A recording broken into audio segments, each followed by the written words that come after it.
Hey, what is up, everybody? Waking up is always one of the most annoying things that I will ever have to do. I'm not gonna lie to you guys. It's it is a lot of struggles. Yes, all of the struggles. All of them.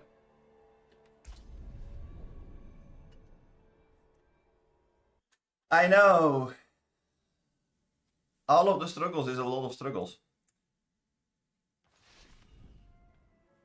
I only just realized that I have turned the sound down. Yeah. That's what I thought. There you go.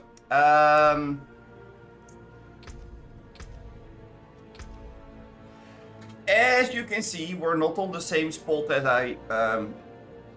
I was when I as where I ended last stream. I helped somebody out with a few things. So I managed to find a ring that was better. And what else did I find? I did find something else. Oh, right. I found a two-handed mace that had some really good stats on it. It's not really cheating. I just wanted to keep up the pace for content's sake, because we have been at this for quite a while, and I can't find that one item that I need, so I figured that it would have been okay if I just tried to grind it out a little bit to the side of the stream. But we found this this really nice mace with berserking damage, bleeding damage, damage to bleeding enemies, damage to crowd controlled, and damage to close. Those are the exact 4 stats that we were looking for. And later on, I got a one-handed weapon, a legendary one-handed weapon, which had 30% chance to deal AoE damage with thorns. I threw that on that really nice mace, and now look what I got. I mean, this weapon is so amazing. I am so incredibly happy with this. The only thing that I would like to have besides this is if it actually would have came with 80%. Because if it comes with 80% chance, then oh man, that's gonna change a lot of stuff. We still need to find one-handed weapons. I didn't have a whole lot of luck with that one just yet. Although this one is okay. This one definitely can be better. I mean, the stats that it came with are not really it. I mean, we don't really care too much about injured enemies or about vulnerable damage, basic skill damage. You know, it's not entirely what we're looking for. We mainly want damage to healthy enemies. I'm not sure if that can roll on the changeable stats as well as on the main stat, but we will see. Right, I did find this ring, which gives us more max HP, fortified generation, damage to bleeding, and damage while berserking. I did have to replace the red full heart, and that means that we have a 3% chance lower chance for getting our heal and to ignore damage, so that's a thing. On this one, however, we did get roughly 10k extra damage after it explodes. So Yeah, as you can see, it has a few upsides, a few downsides. Like, things kind of changed a little bit. I changed the chest plate as well. I don't remember if I did that this time or last time. I did upgrade all of the gems. Because I figured out that in World Tier 4 you unlock royal gems. Or, yeah, royal. Flawless, royal, yeah. Which means that we now have 250 thorns per gem. Which means this is giving us 1000 something. However, what that means for our total thorns is we have 3k thorns without doing anything.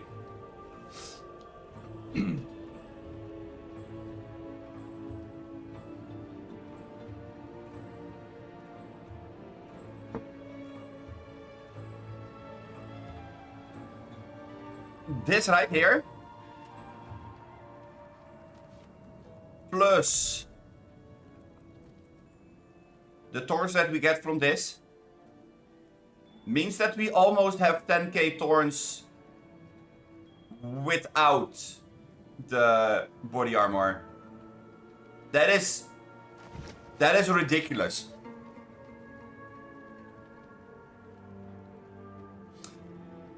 And I say that we almost have 10 because we get about 600 extra thorns from our passive inside of our skill tree. This one is increasing thorns by 9%, so that 6k that you see over here, you need to add another 9%. 10% is about 600, so you know, it is getting very, very close to it. On top of that, we also have 6.4k life and 5.8k armor. And we're only level 71, so we're starting to get there.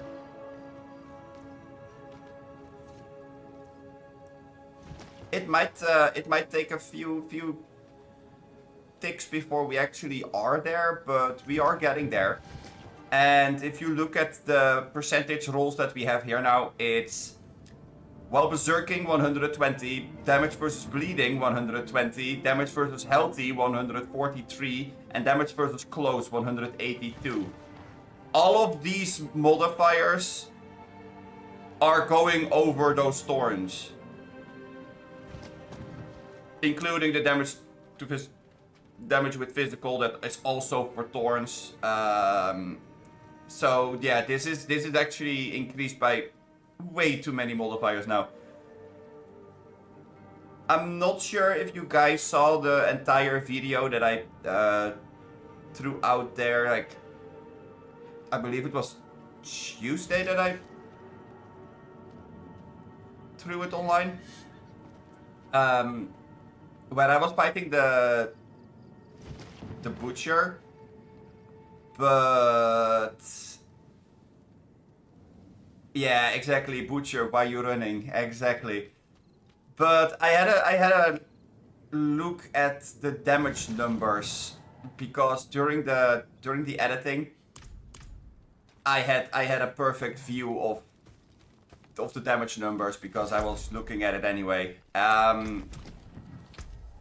Yeah, so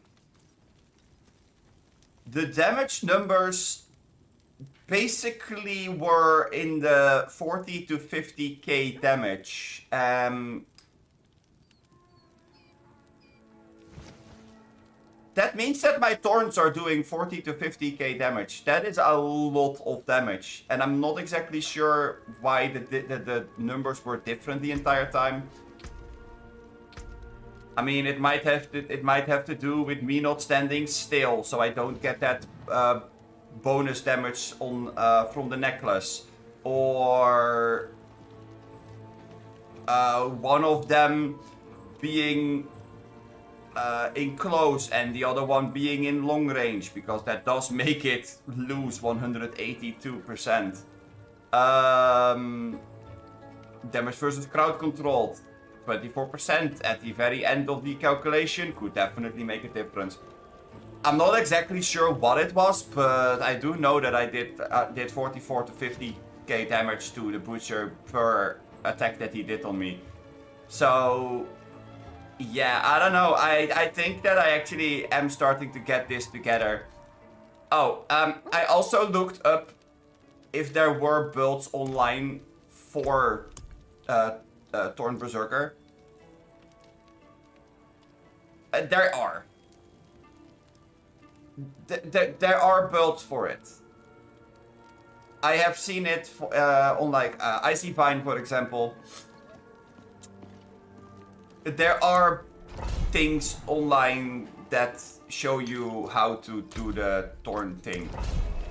However, they are combining it together with Whirlwind. Because if you are combining it with Whirlwind, you can pull enemies in. It was the same thing that I was thinking about earlier.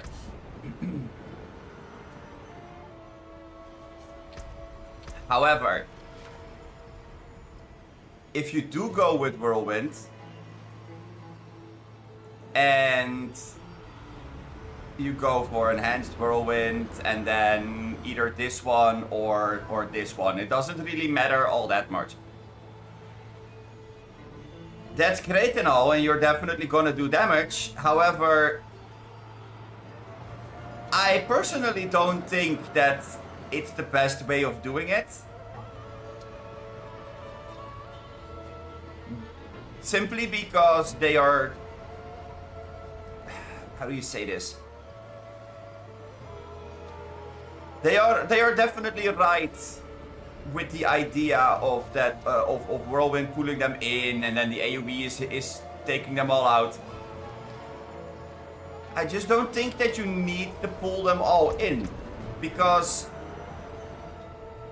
the area of this passive, the Thorn AoE damage passive, to all enemies around you. That all enemies around you area, from what I have seen myself, is about the same as the area where it's considering enemies close or distant. So it doesn't really make any difference, because the area that you're dealing Thorn damage in is still massive. It is still incredibly big. So if you can get this on 80%, then you can just walk through things and not care. They also went for a heavy bleed version. Like they went for Flay with the entire vulnerable thing, because this does have a chance of making them vulnerable.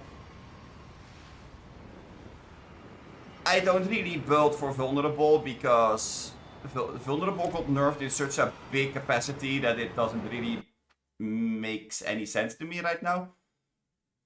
Like, yes, vulnerable is still strong, and if you have it on your weapons, I know that Rogue, for example, has it on its weapons, then it's great. Like, definitely build for it, because it's on your weapon, so that gives you bonuses. If it's not on your weapon, I honestly fail to see why you would want to put it on there. Also, I am just building to survive and not necessarily to deal damage. I just happen to deal damage. Like, my build is more revolving around surviving and then seeing whatever happens. Where they are more focused in other sections. I don't know if I am able to do the fight with Lilith in the end. Like, I figured out that World Tier 4 has a capstone. And that capstone basically revolves around fighting Lilith again. And that is an ancestral. An ancestral unique. Okay.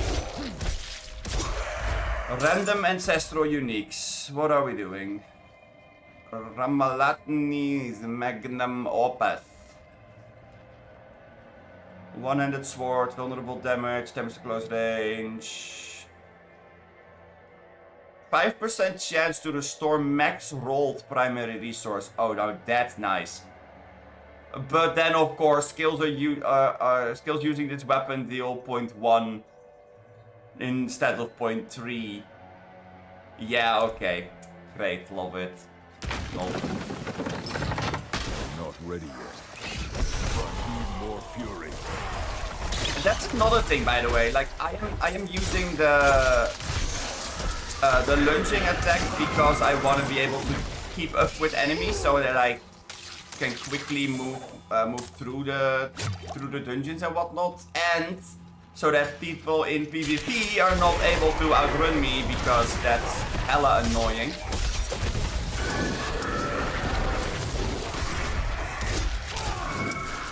So I don't know.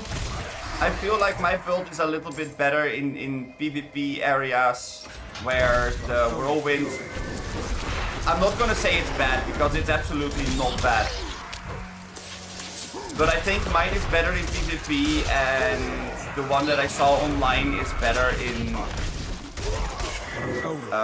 dungeons and whatnot. So it kind of depends on what your goal is to with what you're doing. I mean, does that make sense?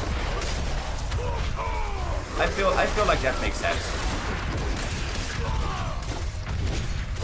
Don't have enough fury. On this way.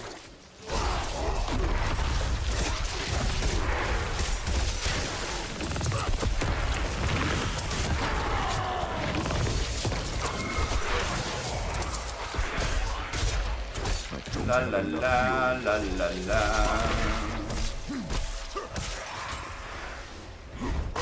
Not ready yet. Ooh. A golden chest. Don't mind if I do. I also like my build better because I get to swap the weapons. Which, honestly, that is kind of nice.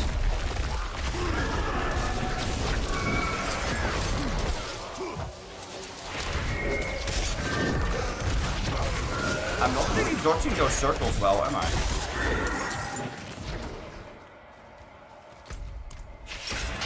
I'm not ready yet.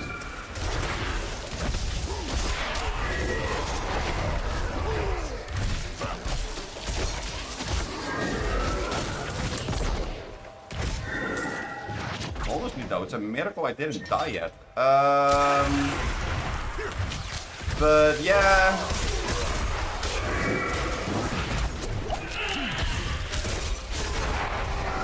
I say it and it almost happens.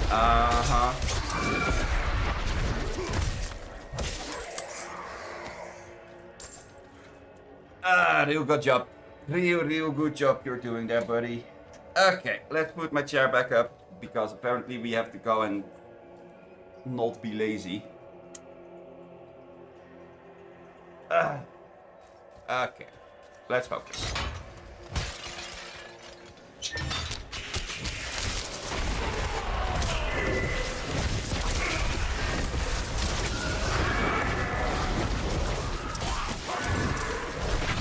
Yeah, I had the back of my chair like in lazy mode where I was laying backwards, but I don't think that I am allowed to do that. One, I'm too far away from the mic, so that's the thing. And the other thing, I need more fury. apparently I'm not paying as much attention when I am.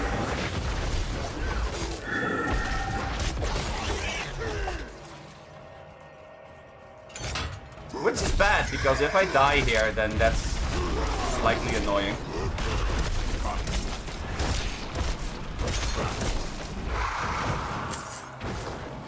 Ow. Ow.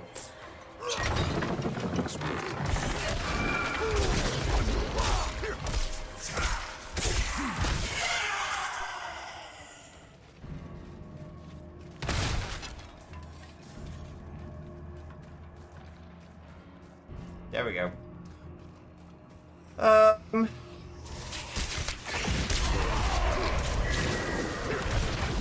knock. Anybody else? No? Okay.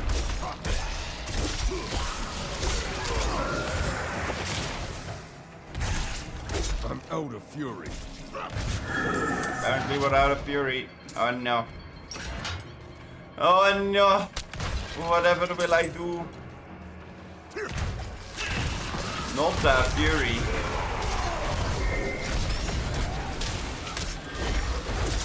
Okay, that pushing is very annoying. Can we stop that?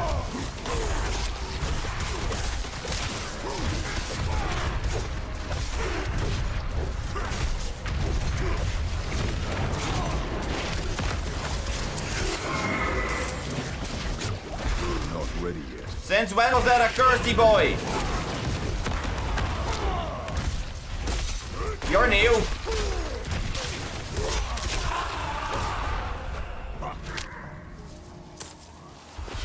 I must wait. Low on fury. Ah yes, poisonous.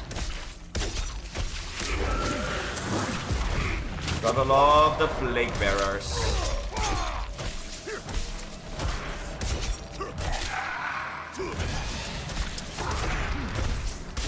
But yeah, there is a thorn build online, so that's a thing. I just feel like the thorn build that I saw online is more aimed towards how do you say this? I feel like it's more aimed towards the very start of the game, like when the game was just released, basically, before they nerfed vulnerable damage. Not ready yet. But that might not be right.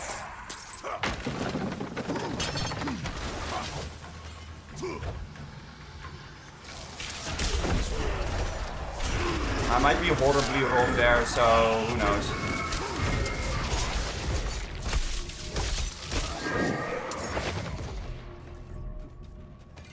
Because I do remember that Ezreal showed me how vulnerable damage worked.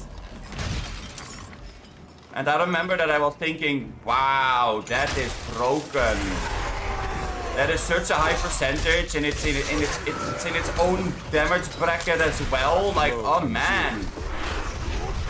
That is nuts.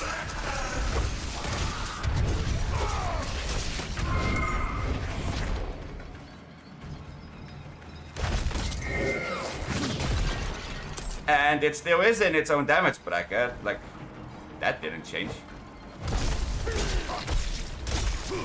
I must wait.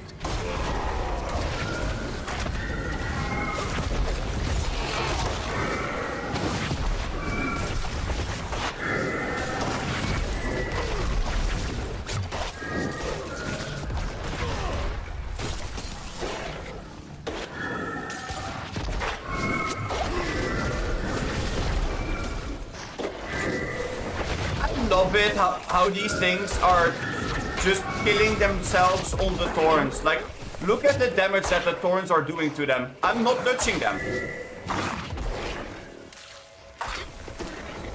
I'm not ready yet.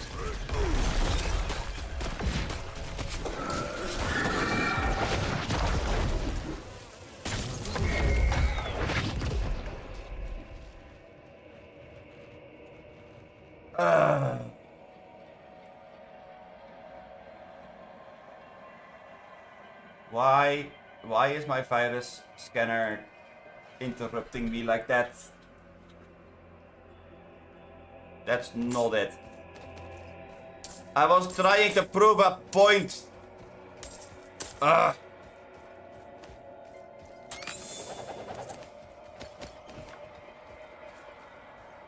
Well, so much for my point.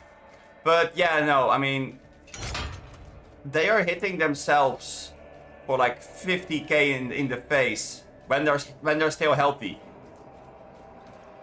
So if I can make that number go up, whew.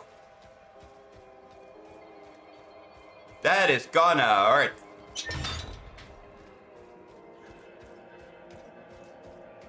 That would mean that we are absolutely bringing the pain.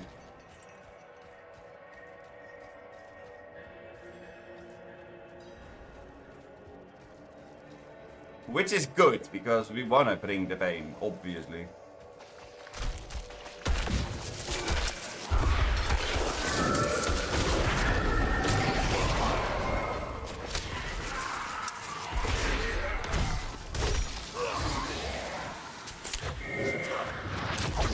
I mean, look at that. I don't even have to do anything. They're just walking in on me and murder themselves.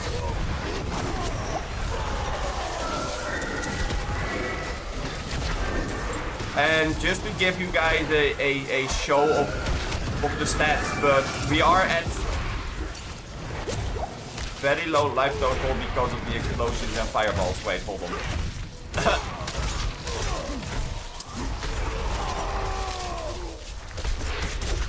Let's first deal with whatever the hell this is.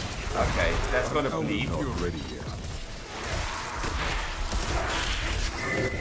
Good.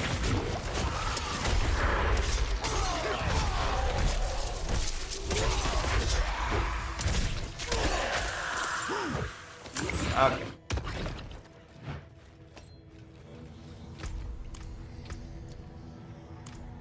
Cool, cool. Not ready yet.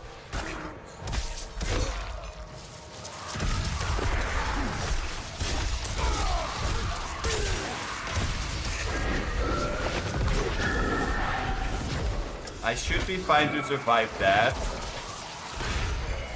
But yeah, see, 9.9k thorns, and that's without the bonus health that we get from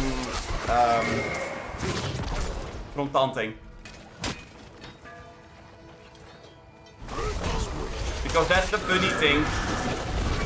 While taunting, I have another bonus on thorns because I have more max HP.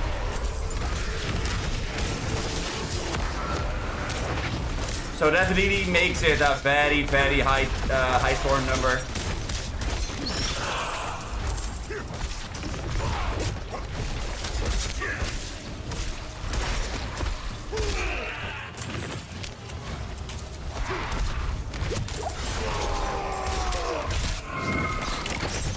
Although that one is not all that easy to show because it runs out quite fast.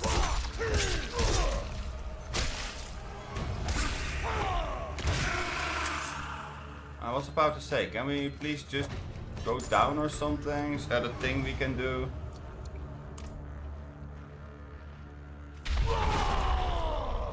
I mean, I can try to show it.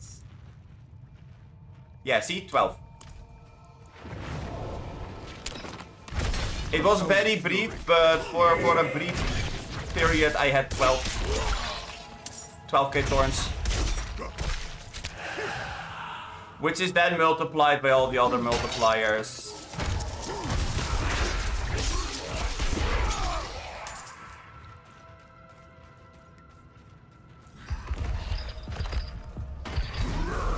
Butcher! Hi friend! I made you famous! Are you making me famous now as well? Or are we gonna run again? What's the plan? I get the feeling that there's not a whole lot of running for you, huh? No. No, no, no, no. Running was not exactly... Oh, wait, what? Oh, my sigil thing is full. Wait, what?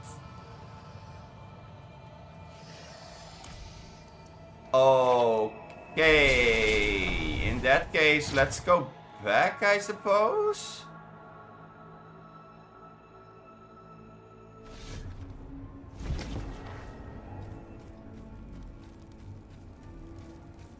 Whoa.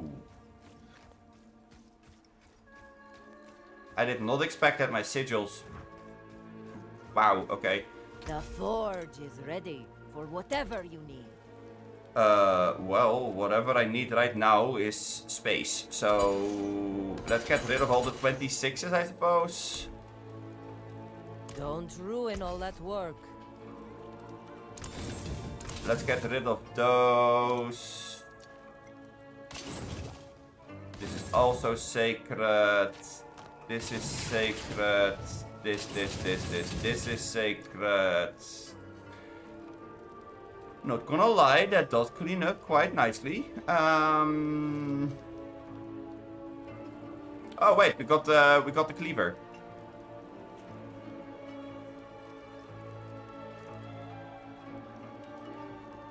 I mean, it's not a bad weapon. The only problem is that I don't want them to be feared. The forge is always hot. Having the enemies feared in my build is horrendous.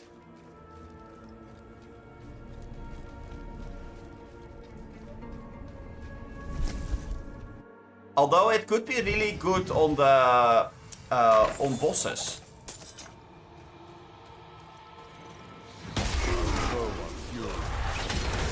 I mean, I can imagine that on bosses it could be really good.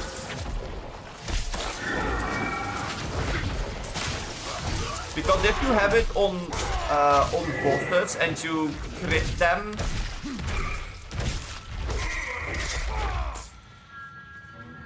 ooh yeah, I can actually see that being a thing that's good. That will fill that stagger bar from the bosses incredibly quick.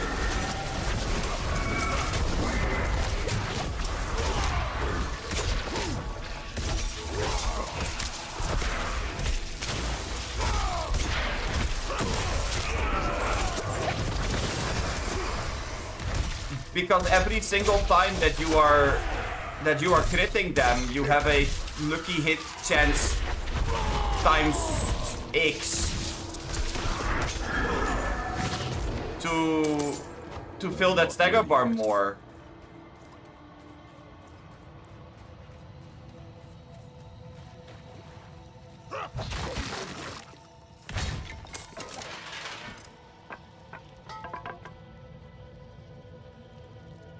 Not sure how much you'd like them to just look at you, but why would you want to stagger it a lot? Well, because it then gives you all of the other bonuses. Like, it will go and give you like damage versus closed versus bleeding, but also the vulnerable over. Where's the rest? Oh wow, I got rid of almost all of them. I tunneled down into one specific thing. Yeah, no, I know. I just thought that I had more bonuses, but apparently I don't.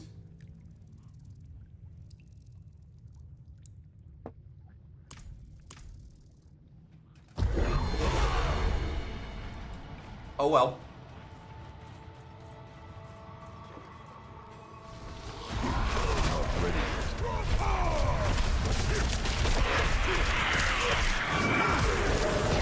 Let's just make quick work of this boss, shall we?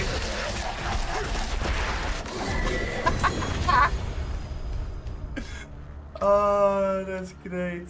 Wait, what's this? It's the Razor Blade! We got it! I mean, it's not max rolled, but it has a good roll. It's a good enough roll. I'll take it. I'll gladly take it.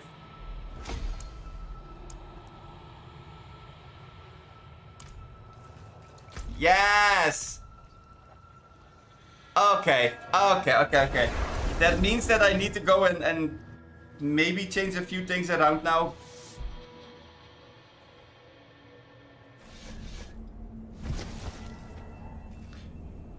Because I was using leap to trigger my... I was using leap to trigger the earthquake and get damage reduction. But also because of this. When a brawling skill damages at least one enemy, gain berserking. But maybe I don't need that if I don't run leap and go for something else instead.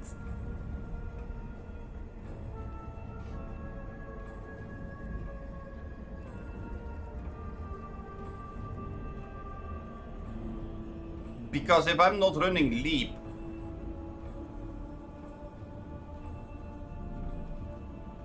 then I can go for some other move. I mean, Steel Grasp pulls them in, so that could be kinda nice. It does make them vulnerable, which is a tiny bit of extra damage.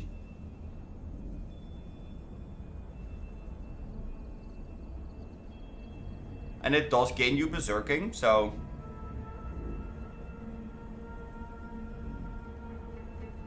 You know, it would be best if Steel Grasp would hit everything around me and not just the 3 chains that are like pulling something from one direction. But we will see about that one after we...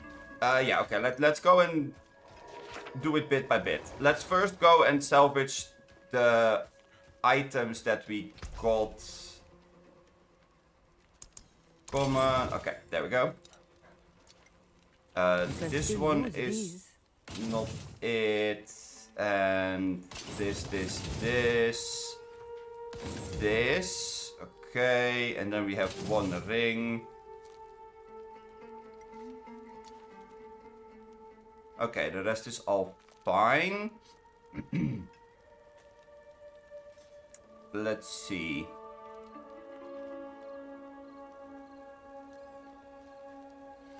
No. There's that. Lightning resistance, dodge chance. No. Damage while berserking, fortify generation, damage to slowed enemies, physical damage. That's not bad if we can re-roll the damage to slowed.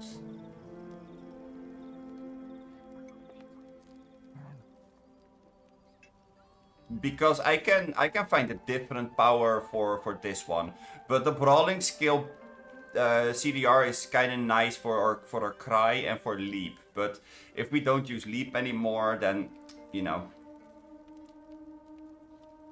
It also has the right slot because that's important. We need to have a slot that can fit a brutal heart, otherwise it's gonna be a little bit meh. Okay, let's see. What else do we have? Barrier generation, close enemies back life, damage to stunt. So we need to reroll damage to stunt, but this it has the wrong malignant socket. This has the wrong malignant socket as well, so I'm not even gonna go there.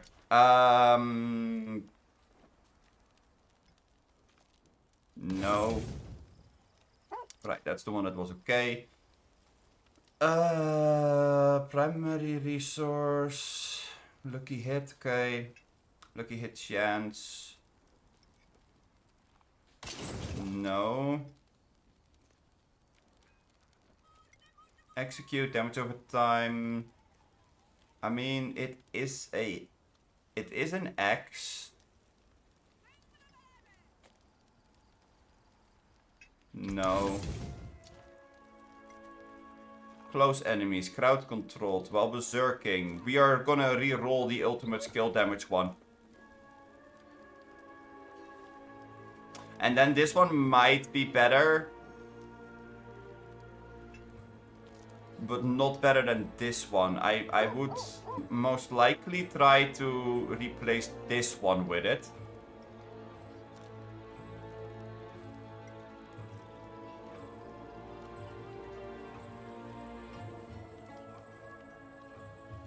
I think. But we can keep that one. We don't care about maces or swords. This is not better, not better. Strength, damage to bleeding enemies, damage over time, slowed, no. No, no, no. Okay, so 28, 28, 28. Okay, so everything is 28 or above, right? Cool. Okay. That gives us room to go and take the gems out of the armor that we currently have. Is that over here? Yeah, okay. Okay, so that is taking care of that. Now we have to go here and upgrade. That looks worn. I can fix it. I can fix it. Okay. Okay, so 1, 2, 3, 4, You will 5. come back if you need the forge. Now it's better. Haha. Okay, so let's see. What are we gonna lose? Because that's a thing. We're gonna lose shadow resistance. We're gonna lose. Let's see. We're gonna lose maximum life. Oh, almost 1k maximum life. That is gonna suck. Fortify generation.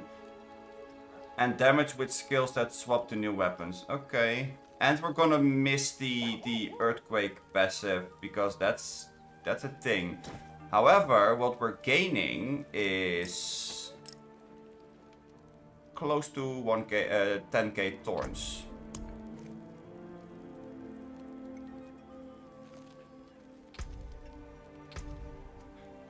Okay, let's see. How much thorns do we have?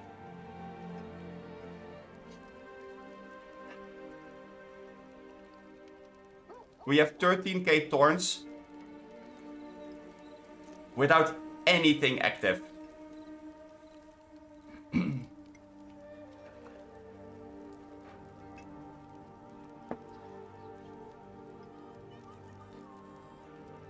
That means that we are easily gonna get to the 20k thorns while we are berserking.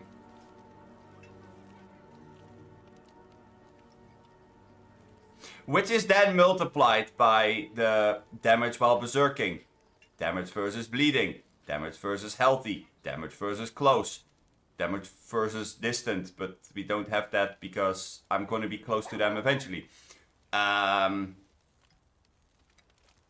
Yeah.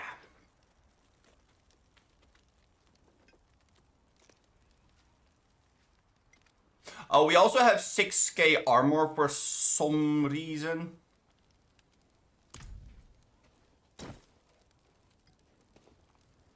I don't exactly know why my armor changed like that. Oh, wait, no, I do know. I do know. It's because the iron barb elixir. The iron barb elixir gives me extra stuff. No, not more strength. We actually lost strength.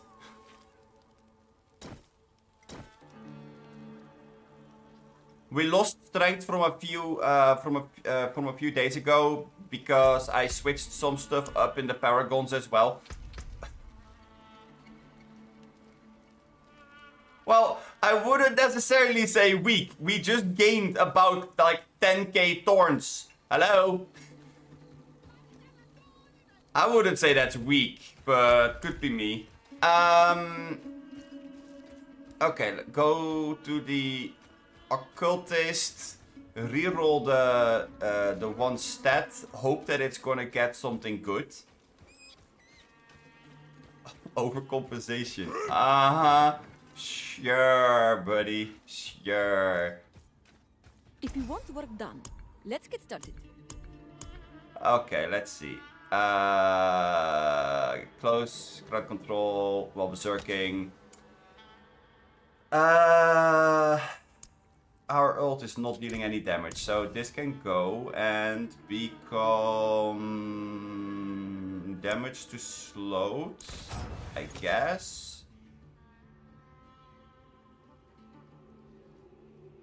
I mean, we're not really slowing them either, but I don't have enough money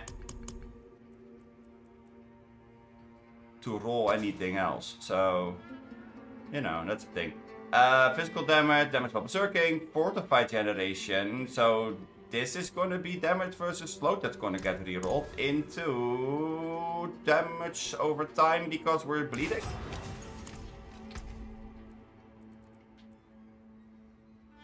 Now I just have to go and make sure that I have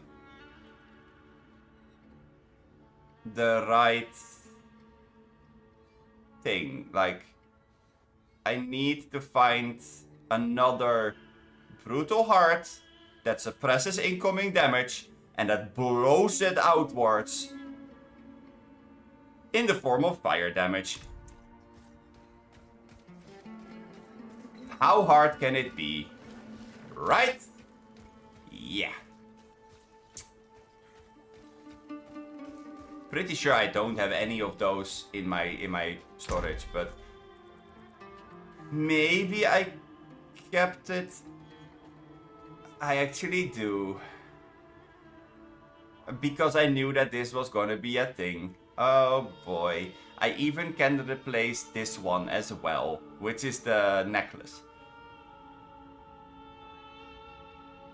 This is in the necklace, this is in the ring. So let's first start with throwing this inside of here. We need more gold.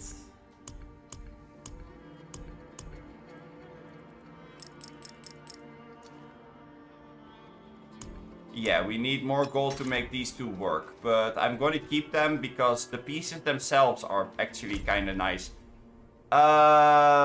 Righty. Okay, let's see.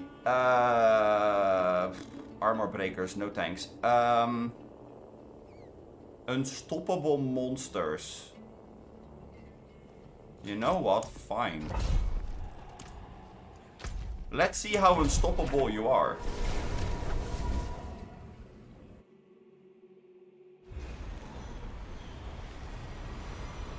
Let us see how unstoppable you are after you get hit with 20k thorns to the face.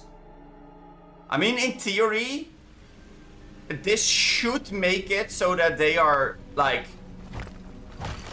literally one-shotting themselves with all of the buffs up. But that's just in theory.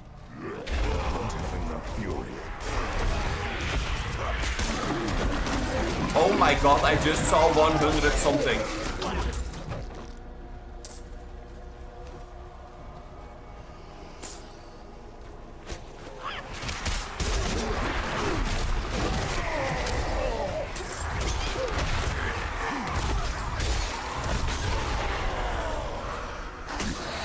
$124! Wait! That's more than double! Did I miscalculate a little bit?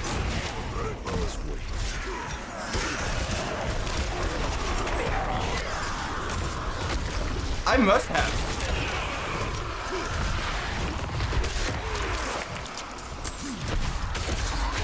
Oh, I know where we are going now, boys.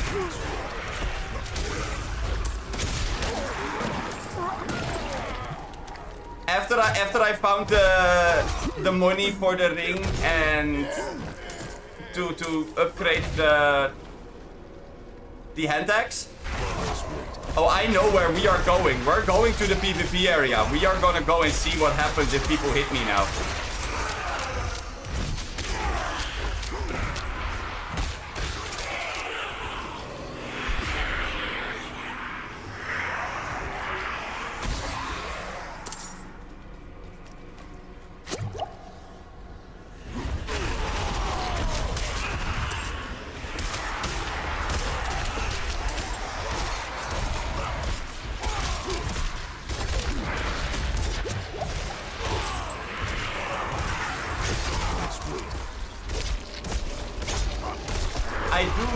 Fortified generation, so I guess that's a thing, and I'm a little bit more squishy, so it's definitely more suicidal.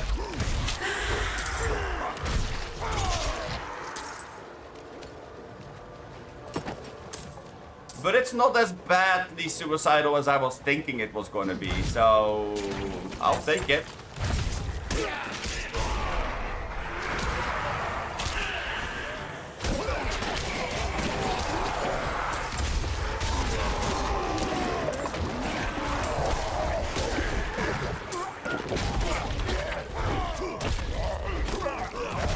Oh, but that's so funny.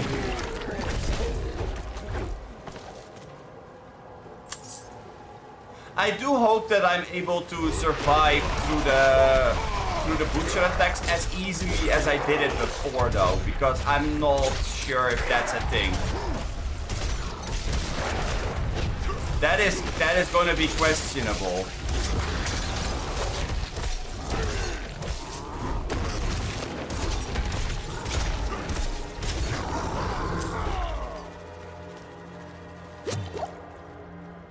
Especially because Butcher will always be doing tons and tons of damage, so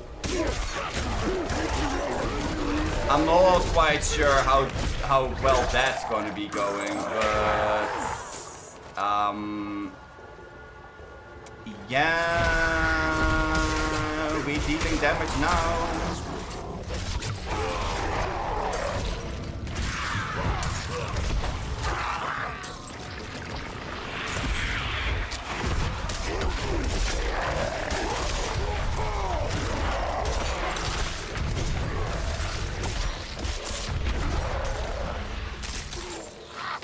Honestly, the best thing that we would be able to find now is a greed tower.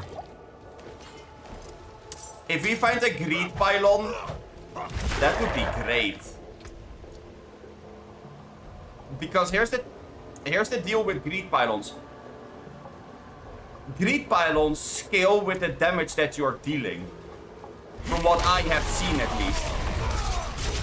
Which means that if I deal 124k damage to whoever is touching me, that means that I'm gonna get scaling damage, scaling gold, scaling to that number. If they all touch me an equal amount of times, which sounds wrong, but it's definitely what is happening at that point. That is quite a lot of gold.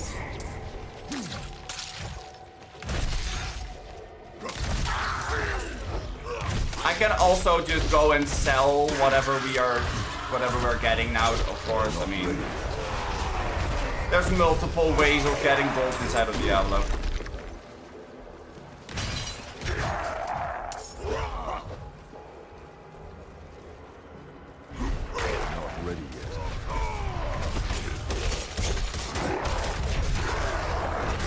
Oh man, but this is...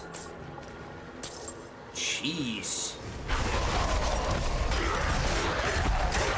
I kinda only need to go and build more defensive now, I guess. Like, I need more armor, more strength. I'm not ready yet. Uh-oh.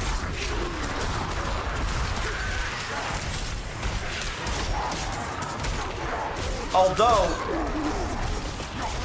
in all honesty, I think that going with just the damage reduction that I get from the taunt, that is gonna be enough in most cases.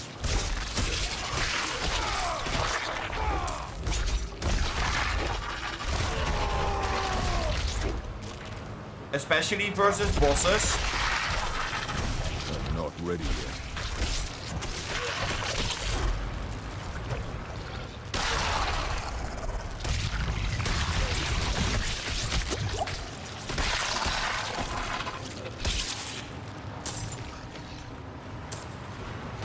I'm a little bit concerned in a way though, because my old armor didn't exactly have a whole lot of like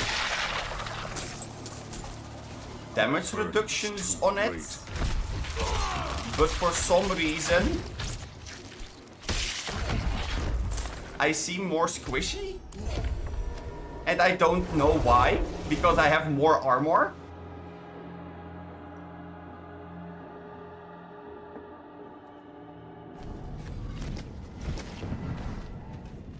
So that's a weird one to me.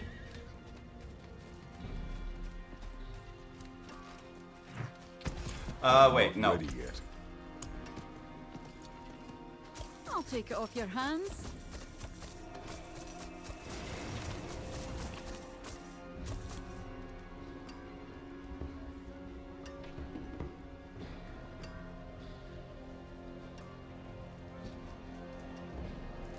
Wait, tough as Show your nails. teeth. Isn't tough as nails? Oh my god.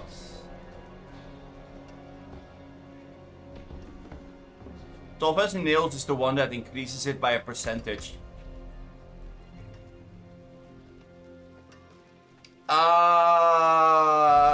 Yeah, okay.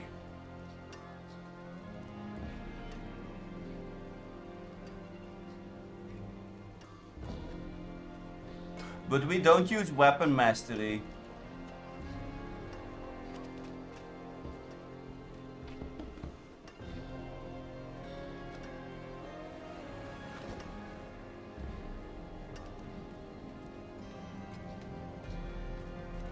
Dang it.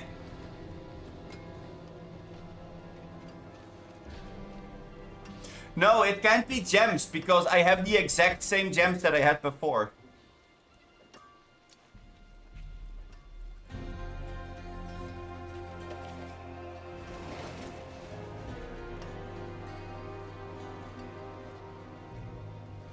Yeah, no, but I can re-roll the intelligent part. Like the intelligence I can re-roll. That's not a problem.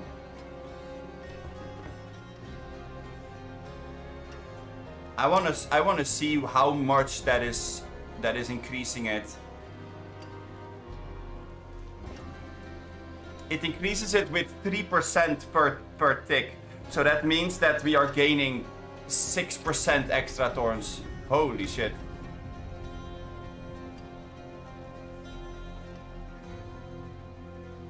Uh, 13.3 versus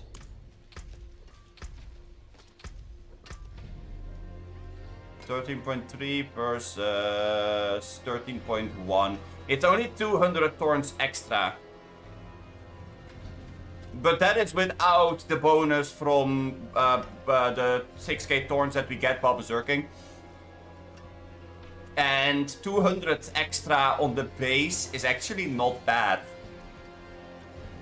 That would turn into roughly, let's say 300 to 400 at most.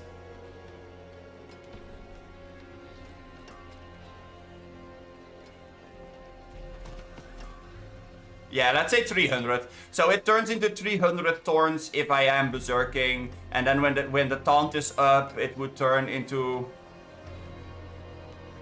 a little bit less because that bonus health actually makes it so that we are. Yeah, no, the other one, the one that we have right now is better, I think, because it doesn't increase the amount of bleed damage. I think that one stays 10%. Right? Yeah, that one stays 10%. So that's okay.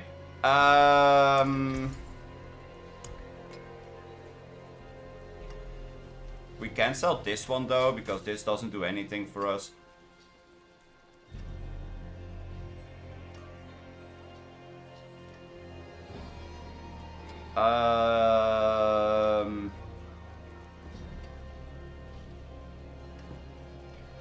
Yeah, we actually have a maxed one on our helmet, so we don't need the passive either. You can go. Okay, now we have 800k. So let's go and grab those two items.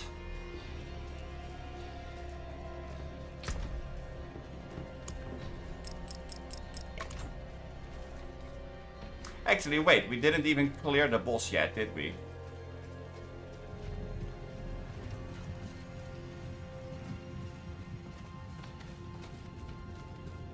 No, this was just because we were full, right? Yeah, it was because we were full. Why would I already go and try to make the weapons that were better if I am not even finished yet? Also, I'm not gonna grab that protective thing. The protective towers are total bait for me because it is just gonna make it so that we're not dealing the thorn damage.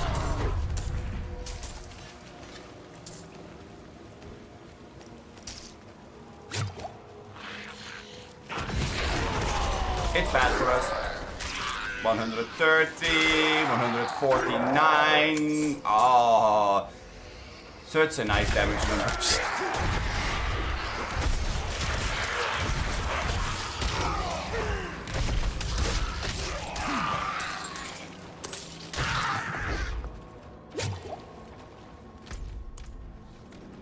Nah, let's go up here.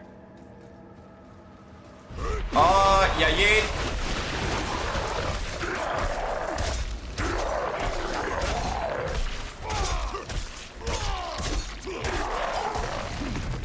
I already know what I want to change, by the way. That one is not all that difficult to figure out. I know exactly what I want to do here.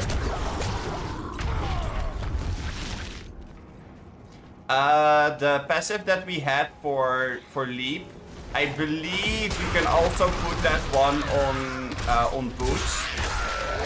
And if I put it on the boots, I can actually make it so that I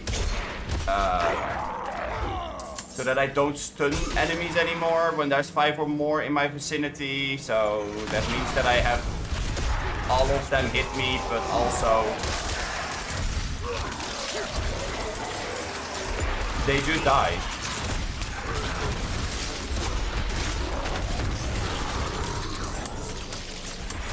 Although, maybe that for that to work, I might have to make it so that I take less damage while fortified.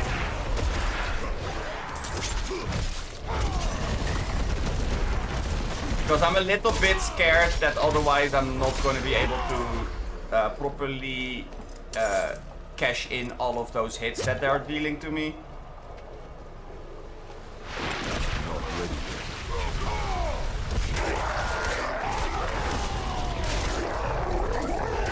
It would be a little bit of a bad time. Also, with Wrath of the Berserker up, every single bit of fury that I spent, like every 50 I believe, or every 25, you gain bonus damage for the duration of the thing. So, I don't know, I really feel like with Wrath of the Berserker up, oh man, I think I might be able to get to the 200%.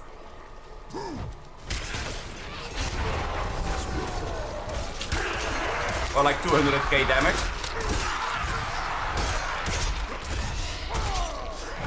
Which is something that I'm doing when I'm fighting elites and bosses, so just saying that's quite a lot of damage.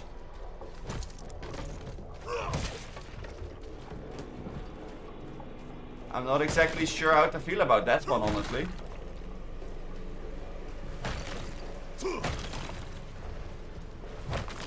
The best part is I'm only level 71, and I'm already like walking around in what considerably would be close to my final build.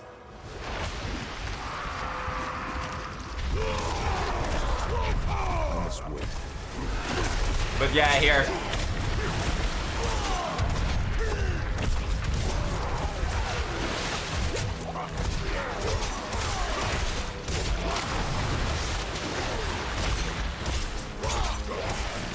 I mean, obviously bosses have more health than and more defenses than the rest of their following.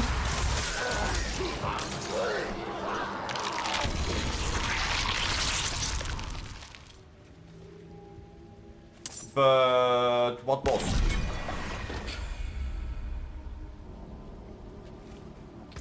Boss where? Boss when? Boss why? Boss how?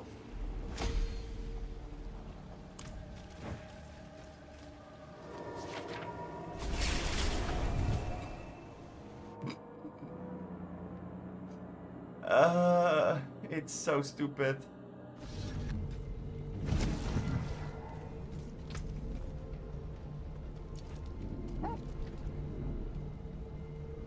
Yeah, okay, so basically the thing that I saw online on Icy Vines is they're using Gore's Devastating grips with the razor blade and then the legendary FX that makes Whirlwind pull everybody in once in a while.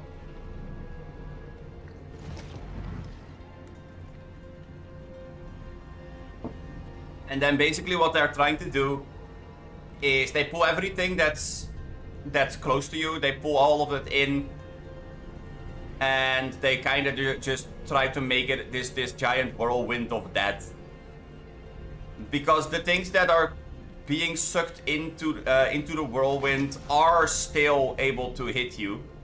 So if you add everything up together, then they're pulled in, they try to hit you, they hit you, they trigger the 40 to 80% chance to deal the thorn damage in AoE, the razor blade triggers with the thorns, your other thorn shit triggers, rinse and repeat.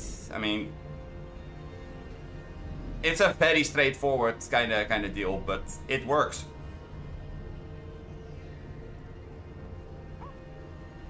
And I'm actually kind of interested in the fact that it works. Because if you just think about it, you would say, hey, yo, no, that's not a thing. Oh, that's another thing. Because they're building for Whirlwind mainly, they are building it with a sword. Which means that they're building full on crit damage. So they're also saying that you should put emeralds inside of your weapons because critical strike to vulnerable enemies. I personally think that building for healthy damage is gonna give you a much more satisfying result. I am just not sure if you can roll that stat on your weapons necessarily. So let's just quickly see two-handed or main weapons.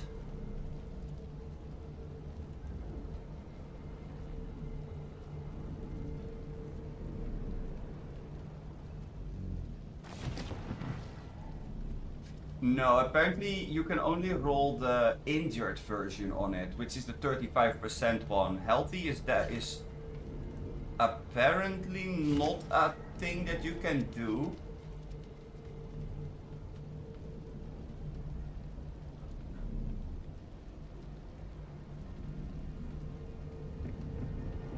Which I personally find very interesting, because why would you make it so that injured are taking a lot of damage if you can also make it so that healthy is taking a buttload of damage? But that's okay. That's perfectly fine with me.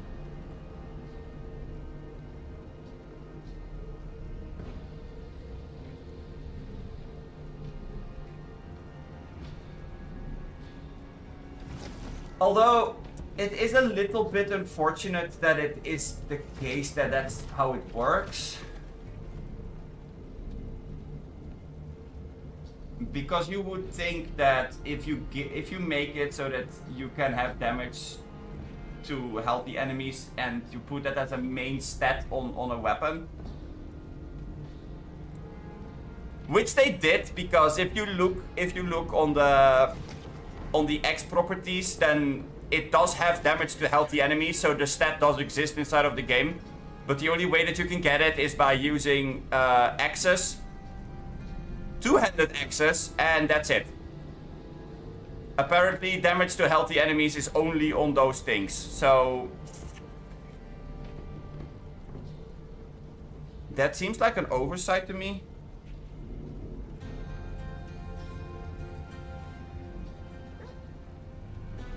Although, I guess it also kind of does make sense, because... If you can stack damage to healthy enemies, you're very quickly starting to enter this weird realm where this number becomes bigger than this 140 something.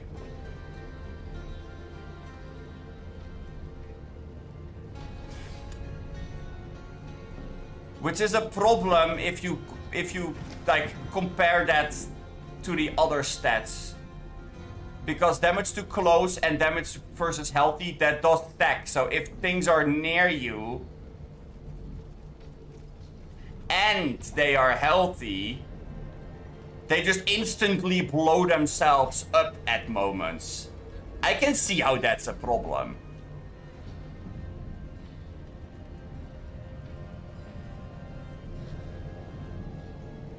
Is there a way for me to deal bleeding damage to everything without, like, causing them to hit me first? Like, can I put this, and this together?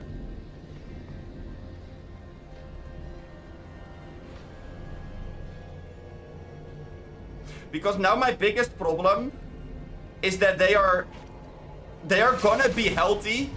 They hit me once, which usually triggers these two. And then then the healthy one is gonna drop, and the damage versus bleeding one is gonna take over. I'm almost always berserking, so I'm not concerned about this one, but these two or these two are kind of like partners in crime in a sense. Is there a way for me to make it so that every single one of them is happening? Can I deal AoE bleed damage to them without triggering my thorns? I mean, I guess that there's a way of doing it if I would use Rupture instead of Earthquake.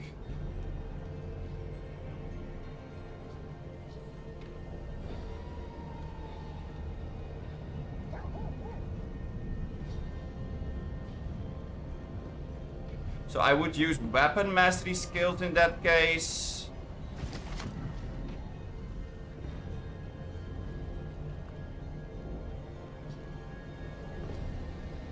I could use Steel Grasp, which also makes them vulnerable.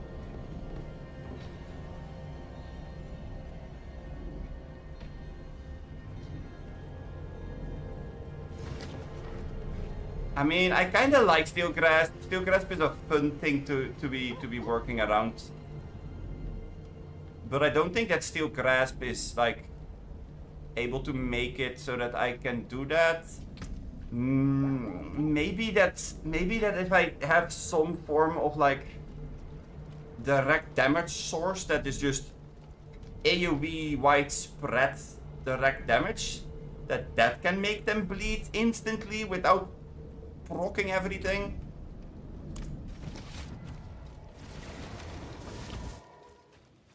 But how would I do that? Well struck.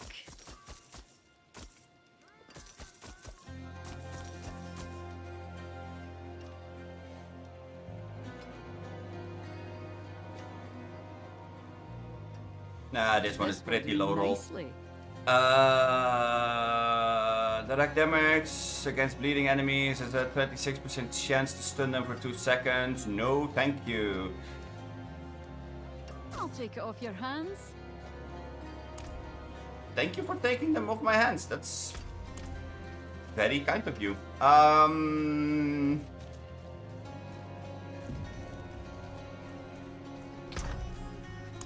Okay, let's see. Chat, do you guys have any idea? How do I do the thing? How do I make it so that they are bleeding before they hit me with their thing?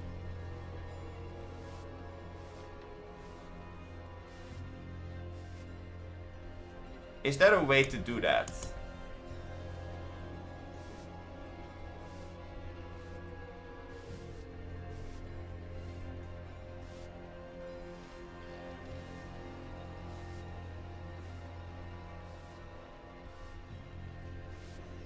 I highly doubt it, to be honest.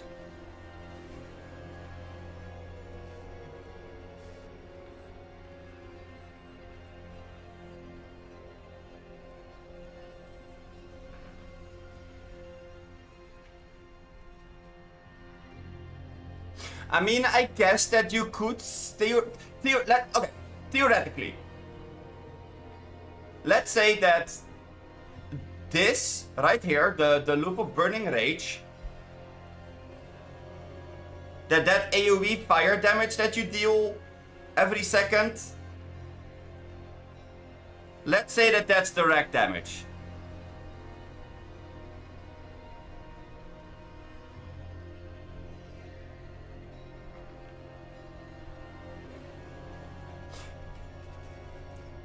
That would mean that I would deal AoE direct damage every second, which would make it so that they're bleeding. I mean, theoretically.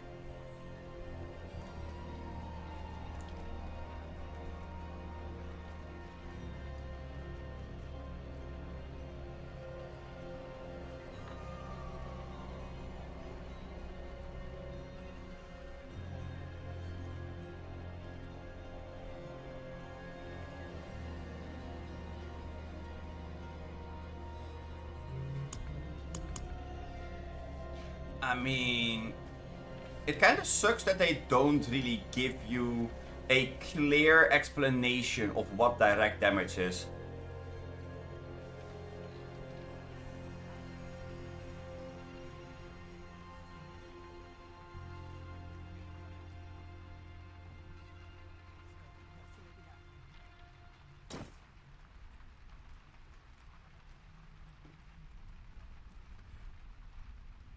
It would be really nice if I would have a clear explanation of what direct damage is, because that would make it so much easier for me to figure out what to do. Like, what is direct damage? Direct damage is everything that's not dot damage.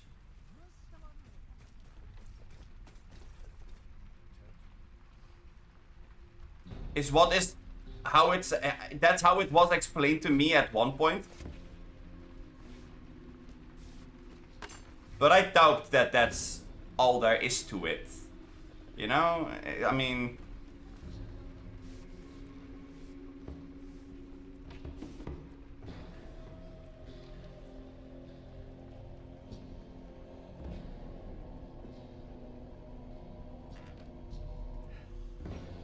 Bleeding is not a crowd control ability. So I can't spread it through that. Although, wait, hold on. No, okay. Core skills, critical strike, unstoppable. No. No. Berserking, no. Shout, no. No, no, no. That's not what we're looking for. This could be pretty good.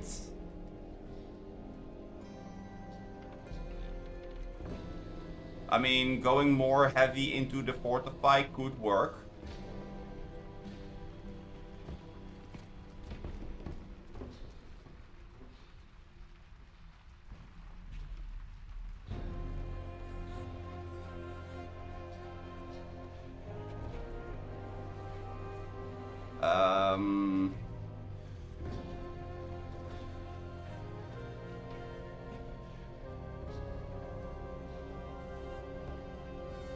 Let's take it with us, just to have it with us. Let's go to the occultists. And let's take those powers off of the weapons to begin with, because that's not the worst thing that we could do, I suppose.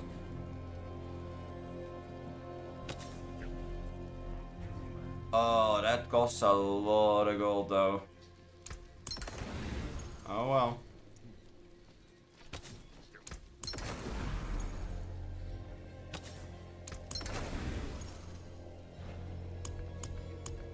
Okay, let's see. Damage to slots. All stats. We will take all stats. All stats is okay. Damage over time or maximum life? Maximum life. Abso-freaking-lutely. That sounds great.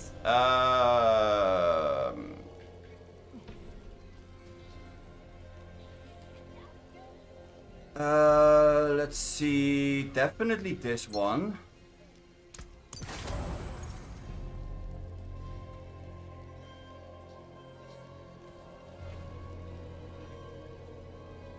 That's actually a pretty good ring.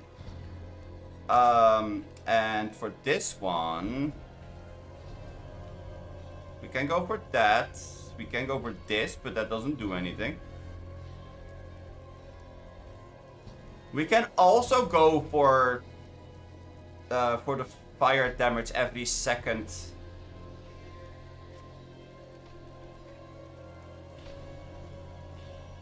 But we would most likely start to run out of ways of getting berserking. So okay, as well, I need your help. Tell me, what is the definition of direct damage? What would be your definition of dealing direct damage?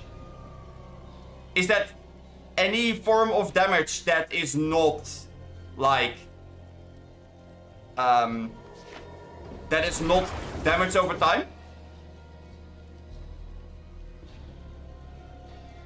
Anything with direct impact. Yeah, okay. So if I would put this passive. Yeah, exactly. But if I would put this passive.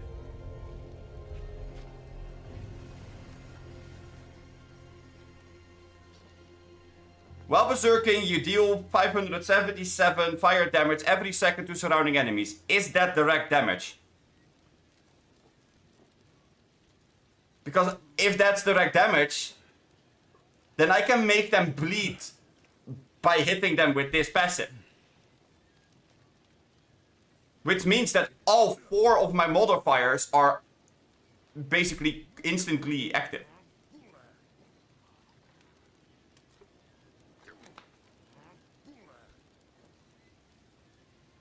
Right.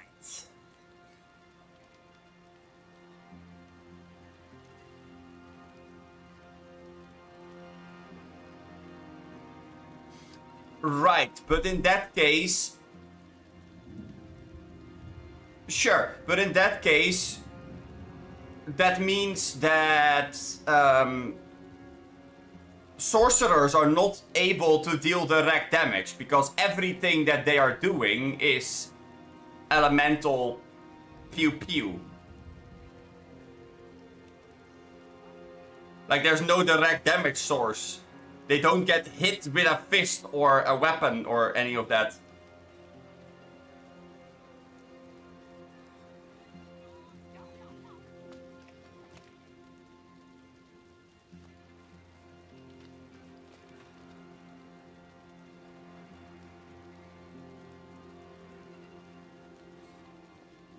I'm gonna Google this. Now I wanna know.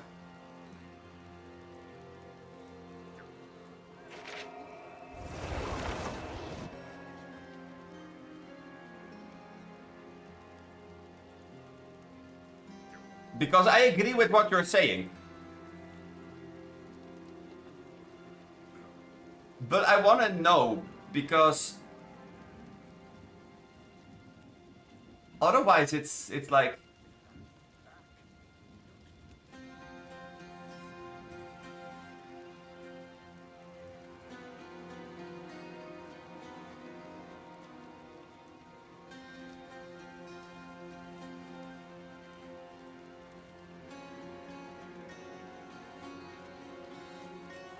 Okay. So here's the explanation of somebody that took Sorcerer as an example.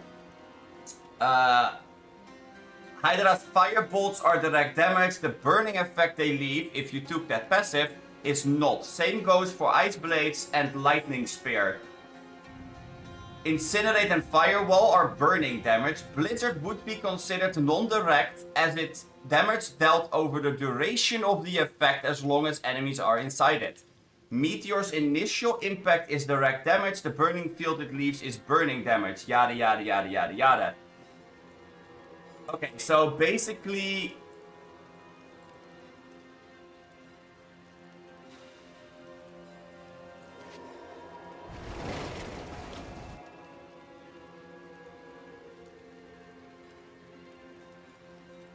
Yeah, exactly. But that brings me to the next weird question. Doesn't that mean that Whirlwind is technically not direct damage?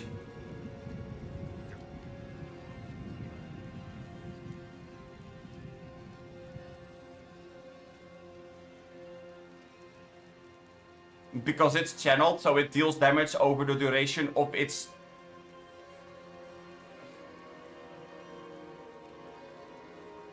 It's just, this is just hypothetical, by the way.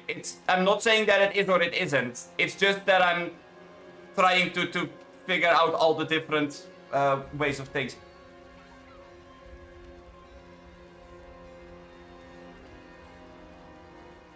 Right, because there's no timer on it. So if a skill is channeled, it would be considered as... Yeah, okay. Fair enough.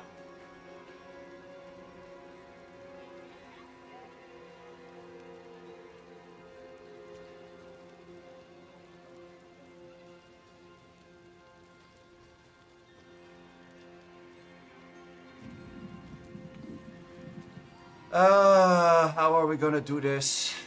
If I don't use leap, then I don't need this either.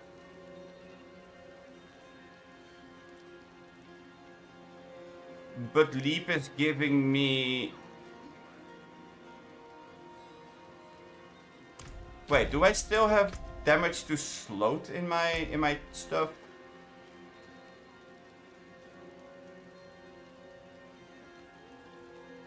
I basically don't have damage to sloth, right? No, that's all out of here. Okay. Yeah, no, that's fair. That's fair. Channeled abilities are not damage over time with a duration, so it's considered direct damage. That is fair.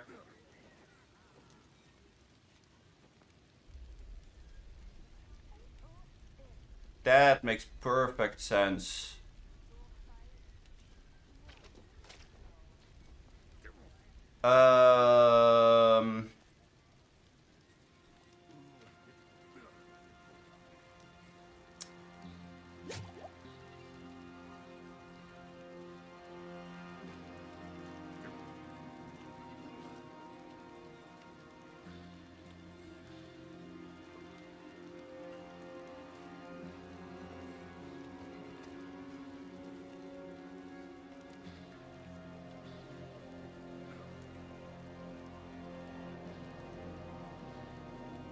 No, I get it. But if it says burning damage, then it's different because you are burning your enemy, which means you're doing it with ticks and otherwise, yeah, no. I mean, it makes sense.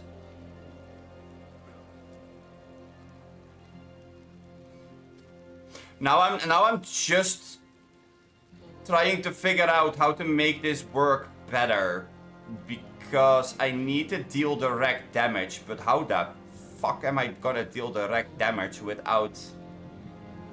I mean, I could consider using kick.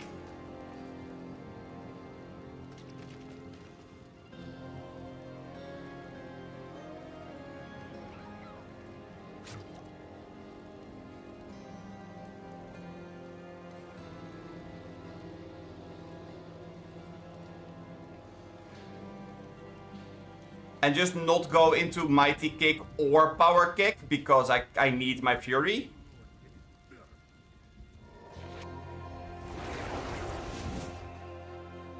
But it knocks enemies back otherwise, and I can't have them being knocked back.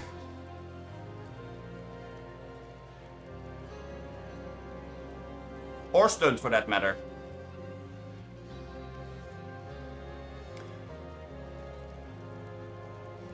Become unstoppable and rush forward, pushing enemies with you, then swinging through them and knocking them back. Is that a thing where you don't knock them back?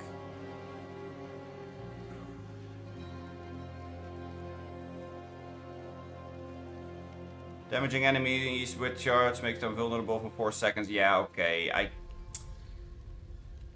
I mean...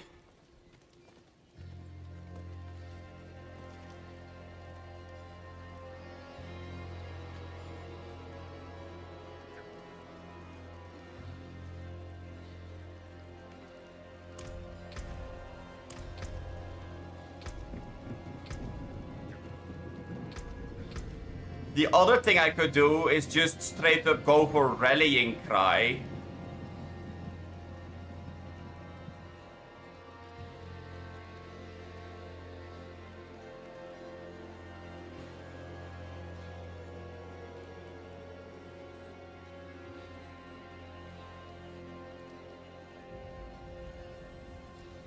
But I'm not sure why I would go for movement speed, resource generation, unstoppable, and fortify. Or more resource generation. I mean, going for all 3 shouts, I kind of fail to see what the use is of that.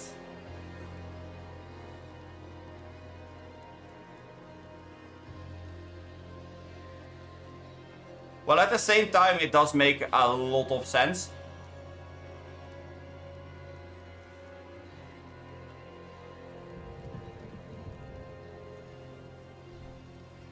But in that case, I don't need Battle Fervor anymore.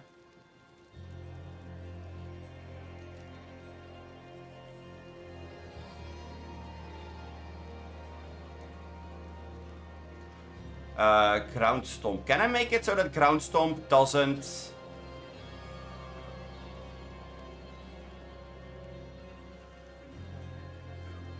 No, Ground Stomp will always stun.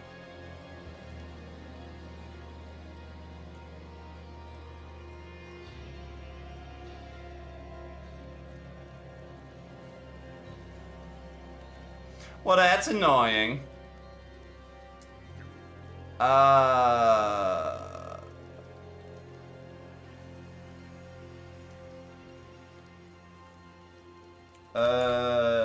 Diablo IV Barbarian.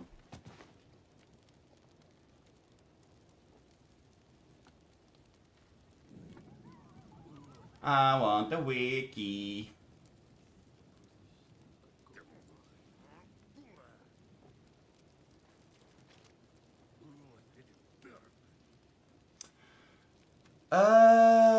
Let's see.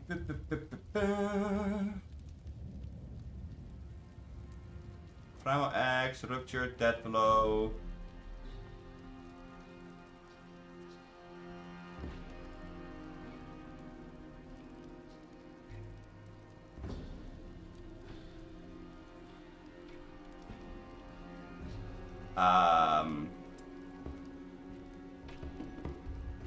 This is not correct.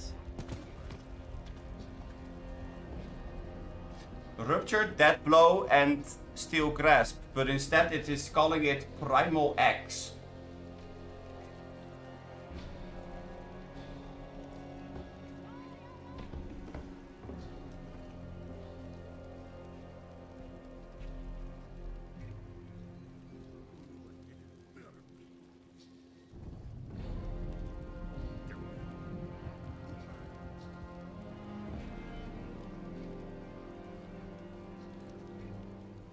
Okay, sure.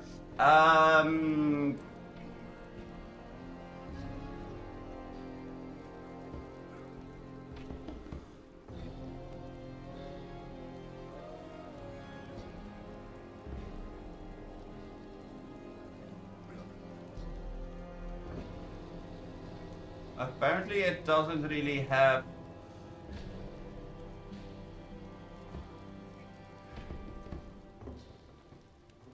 Yeah, this doesn't seem like the same thing that I saw earlier, so that's not it. Wait, that's bad. Oh yeah, no, I know that thorns are counting as direct damage. Thorns are direct damage. I know that much.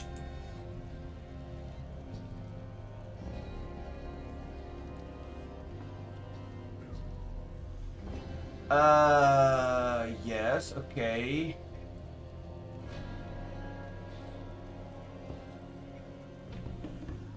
After critically striking 4 times with bash using a two-handed weapon, your next core or weapon mastery skill will overpower. That's not what I'm looking for.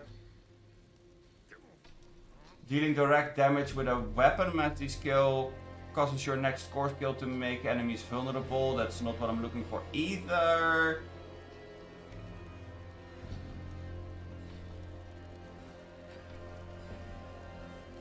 Weapon Master's aspect tends to stun them. I don't want them stunned, so no.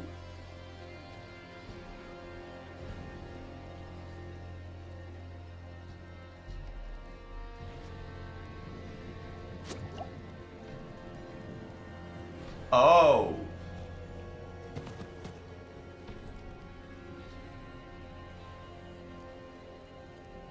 There is a one-handed axe. Ah no, it's a two-handed axe. Ah, come on. Why does it have to be a two-handed axe?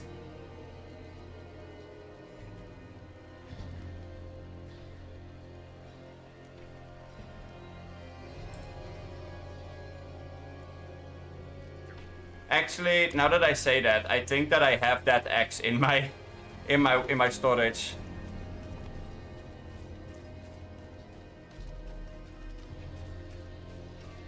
I'm pretty sure that I have it in my storage.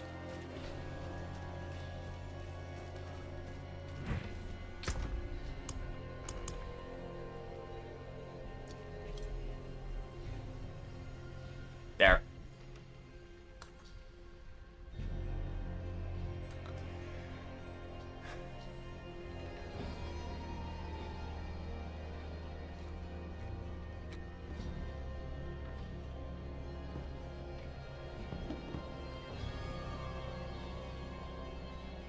I mean, it's not a bad axe.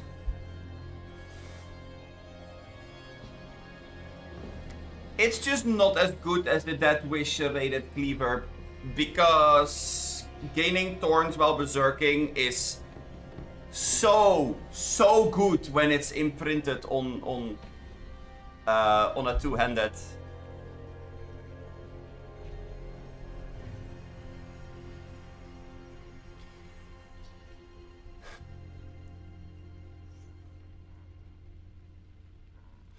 And I don't think that the 2 extra chains are gonna make that much of a difference, although I would reckon it would add 2 of them to the sides.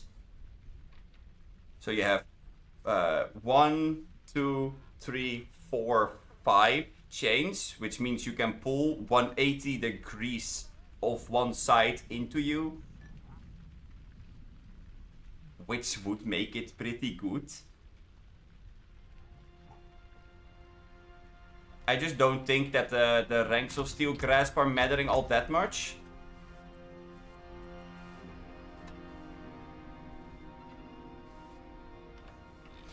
Because basically what it does is it increases the damage. Maybe lowers the cooldown.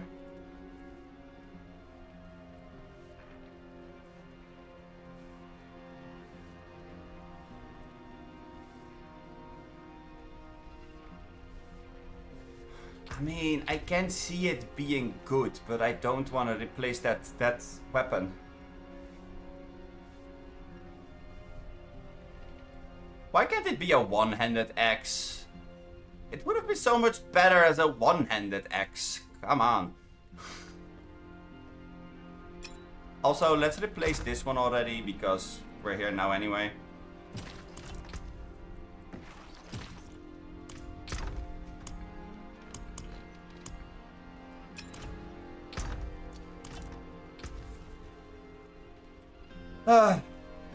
Okay, we do still have to upgrade this one, but we're a little bit out of gold. We did get up in our life again, so let's see. Yeah, there you go. 13.3. Nice.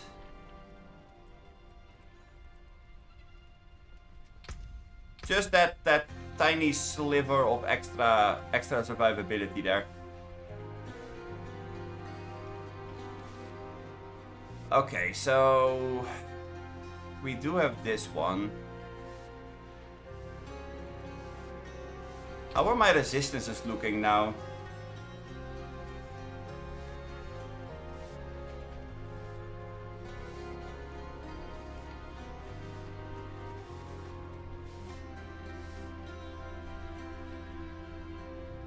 Our cold resistance is only 15%. Like, our lightning resistance is only 10. Oh my god.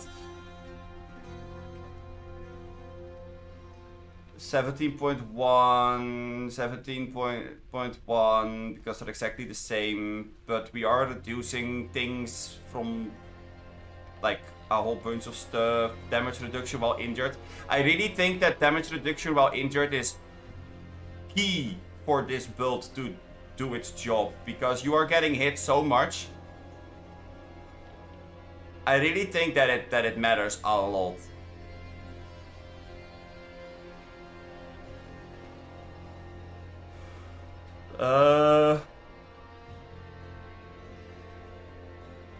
We do have quite a bit of life regen when we didn't take damage for 4 seconds. Healing from potions is kind of whatever, but we get it from our paragons, so there's that. Damage while berserking 132, damage versus bleeding 112. Damage versus close, damage versus healthy. Man, I mean... Oh, wait, right. How about physical damage? Damage with physical, 91.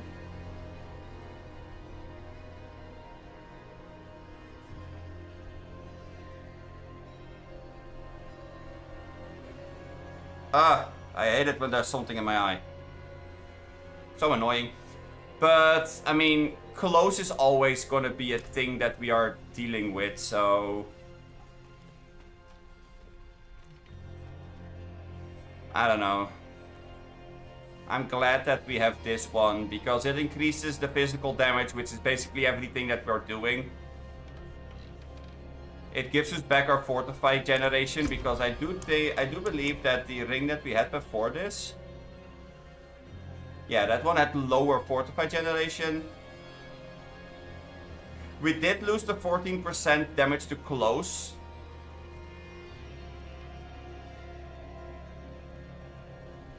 Oh wait, hold on. I gave it the wrong passive.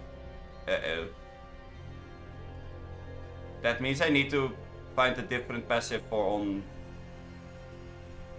on the ring.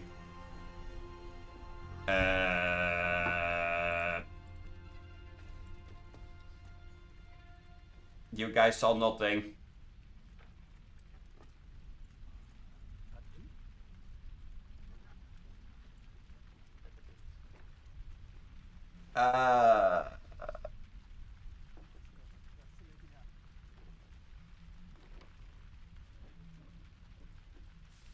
Okay, hold on. We got this.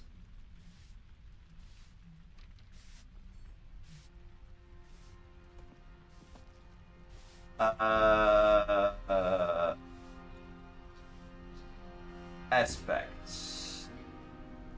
Barbarian legendary aspects.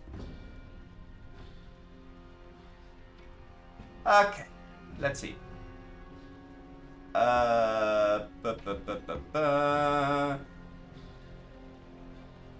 Why does it not tell me what I can wear on what?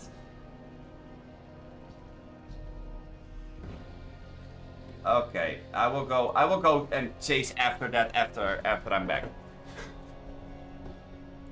I'll be back in a couple of seconds, minutes, whatever.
Okay.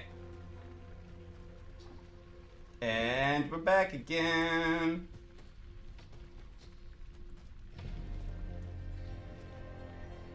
Okay, let's quickly go over all the aspects that I can find online and see which one would work for me.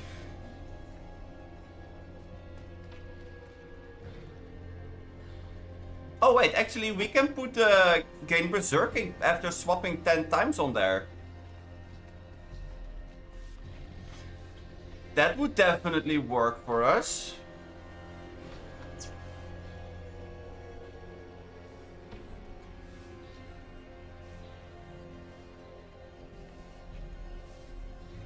Whenever you deal direct damage while berserking, inflict 20 to 30% of... Okay, that would work as well, but that would be a little bit less ideal. Your shout skills generate fury per second while active. I guess, but that's not exactly what we're looking for. Reduce the cooldown of leap by seconds per enemy hit up to a maximum of 9 seconds. We could have the whirlwind periodically pulls enemies in. Oh wait, no, that's not for rings. Okay, that's not for rings. Okay, fine, fine. Each point of fury you generate while at max increases your next core skill. That's also not what we're looking for. This can't go on rings. Whirlwind's critical strike chance is increased. That's not it either. Gain fury generation while all damage bonuses from the walking arsenal keep passive. No, we're not using that. Killing an enemy with a core skill refunds base fury cost. That doesn't really happen for us either. Has a 40% chance to grant increased cooldown reduction to brawling skills. That's the one that we had before, but that's not what we're looking for either. This one we have thrown on there right now. This is the one for kick or charge, where they will explode within if they're killed within the next 2 seconds. Dealing damage to surrounding enemies, but that's not what we're looking for. Gain thorns while berserking, not what we're looking for. Swapping weapon 10 times, your next attack will overpower for dealing blood damage. Overpower damage, your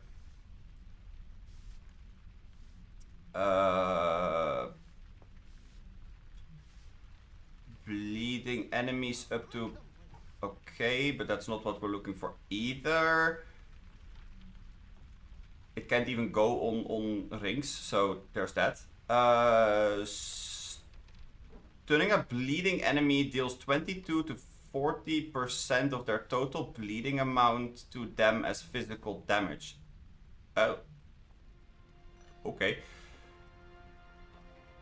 We're not using rend.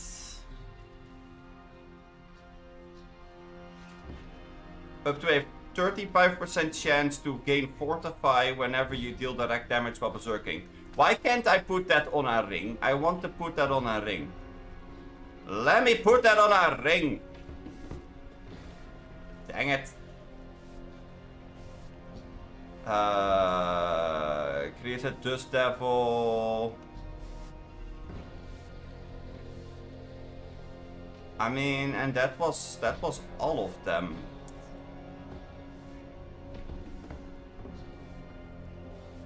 Well, that's kind of sad. That means that the ones that I can put on a ring are usually not useful. Great.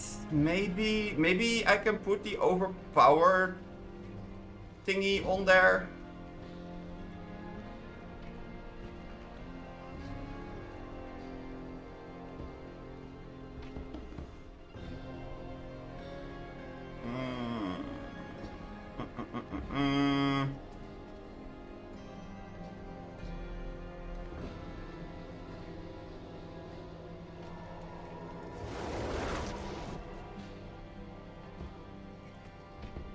Or I can make it so that I generate fury while my shout skills are active. That could work in theory.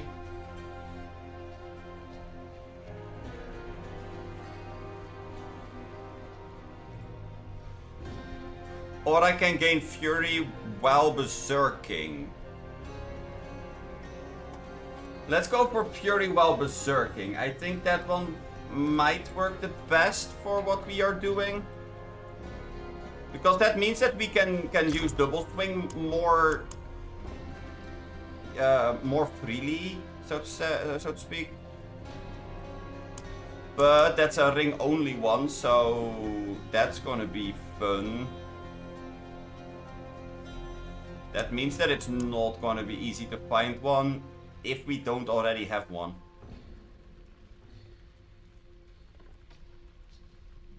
Wow, we have one with max roll. Okay.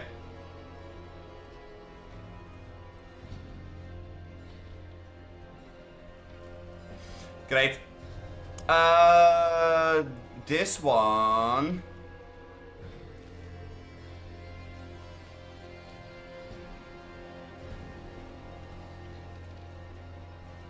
This one was gonna replace this.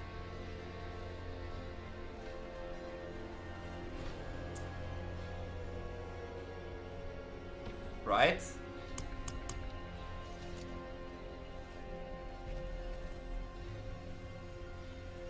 Oh wait, no, I want to have this somewhere.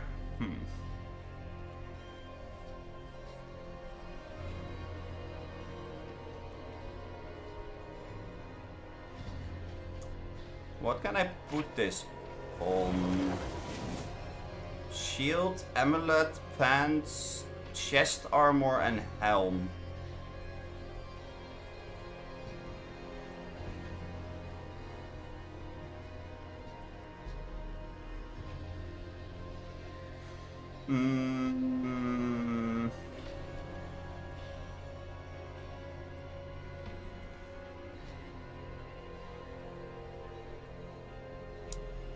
Okay, so I already lost my chest piece because that's the razor blade.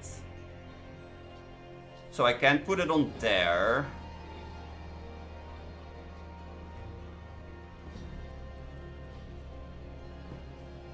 This gives me damage reduction for nearby bleeding enemies. And this gains me armor. So that kinda just leaves this one. But that's a 30% damage bonus. That's quite a lot actually.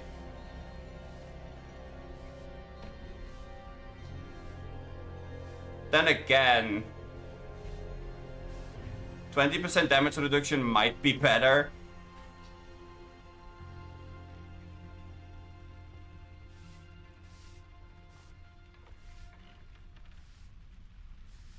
And this one is definitely going on the X that we have right now.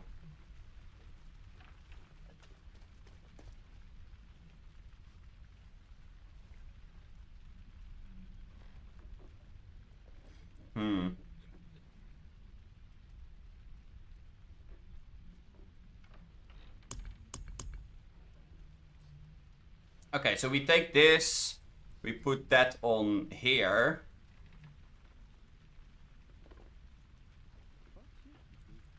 Yeah. Okay. Let's go and do this. I mean, I am running low on gold, so I hope I have enough gold to entirely do the thing, but we will see. There is magic in all things. Let me show you. Oh my god, why does that take 135? What? Okay. Sure.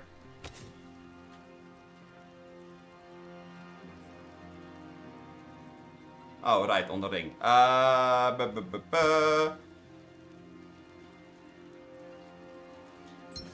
This one. That would cost 50k, so we need to go and sell a couple of things. It's a good thing that inside of my storage I have a whole bunch of useless legendaries.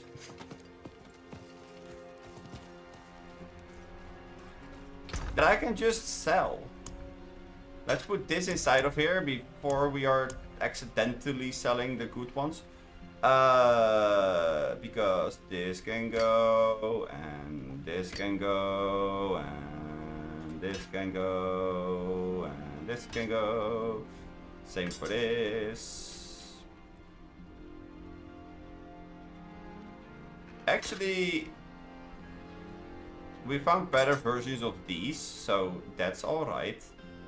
Same goes for this. I don't think we have found ancient steps yet, so let's keep the steps. I would like to keep that one. This can go. Okay, that means that this can go. This doesn't matter. This doesn't matter. This doesn't matter. That doesn't matter. That's a max roll for percentages, so let's keep this. I don't care about this or this. Nope. Nope. Nope.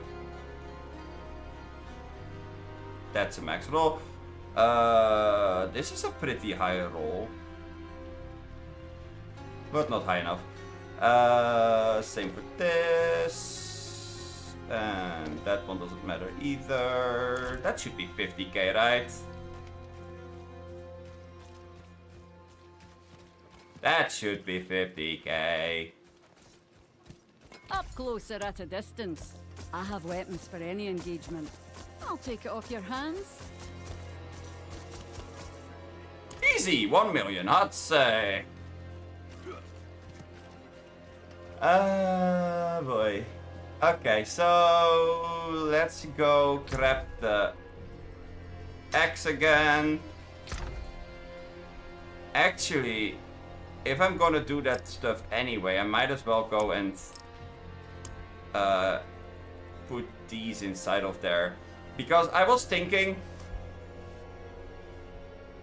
it makes no sense to put skulls inside of there, because the skulls are giving you life on wait, no, it actually does matter. Because we are killing them way quicker now, but we're also taking a lot of damage the higher that we go into the entire thing. So I would say that the flawless skull actually does make sense now.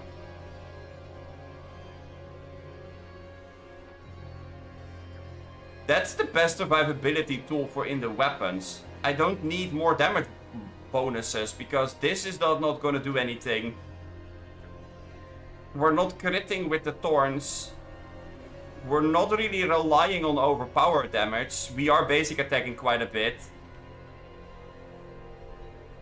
We're not critically striking again. And our damage over time is not our main damage source. So unless they make it so that thorns are able to crit, which I'm pretty sure is not a thing, I think that going for basic skill damage or the skulls, the life on kill, I think that's gonna be the best bet.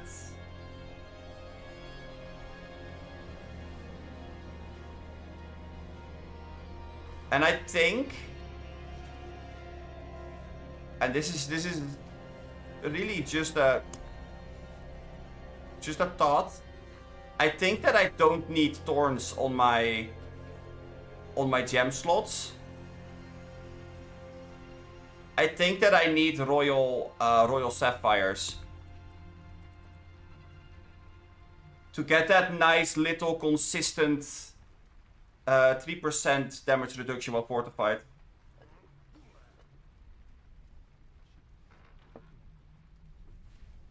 Especially in PvE. I mean, in PvP I can see the extra thorns mattering. But in PvP, you are just running around as a suicide bomber. Because if they hit you, they die, but you die as well, and vice versa.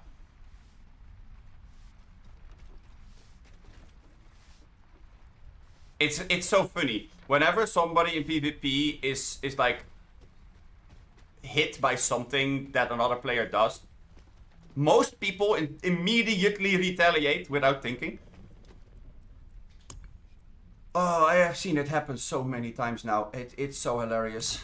Okay, but we're not gonna go and do that right now, I suppose, because that's gonna cost us way too much gold, and I don't have enough gold for that.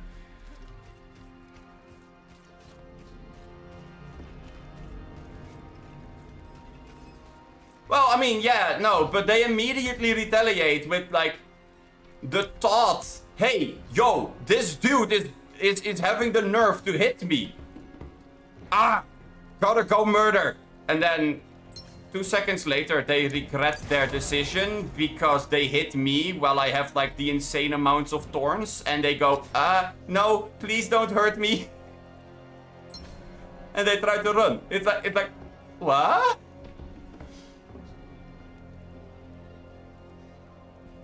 Okay, so yes, that should be fine. There you go.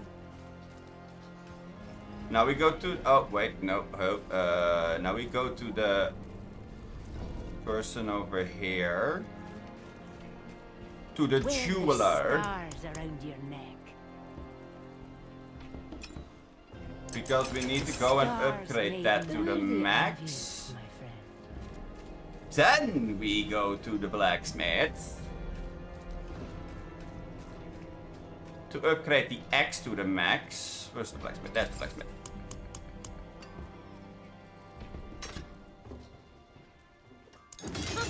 More there than I thought. And I guess we will let's celebrate the occasion by making better gems for in our weapons.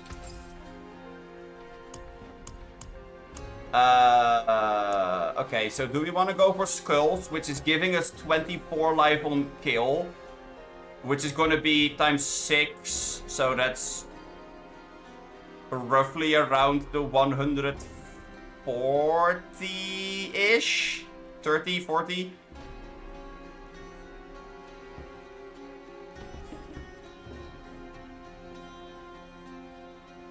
Which actually does increase our survivability by a lot.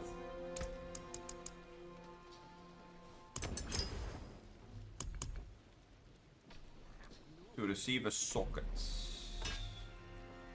Oh my god, that costs so much. I do not think so.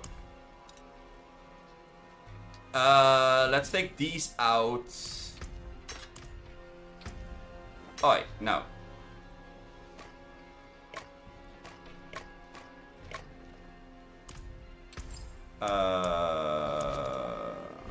Let's see. This one can go out Stars as well. I know I'm gonna replace it somewhat soon, but I don't really care at this point.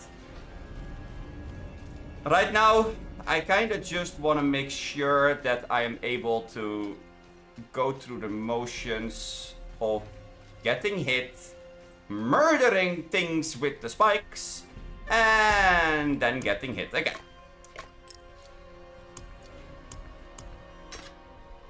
But those motions are what we want to go through.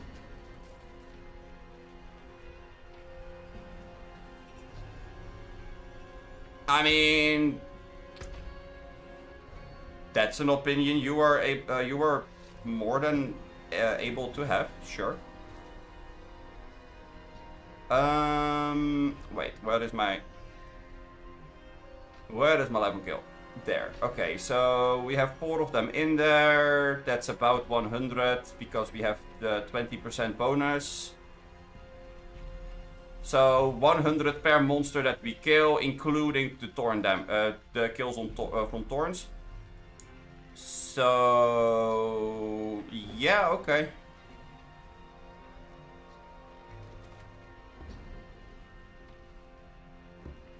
That at least gives us some form of survivability, because otherwise we're just sitting ducks, and that's bad.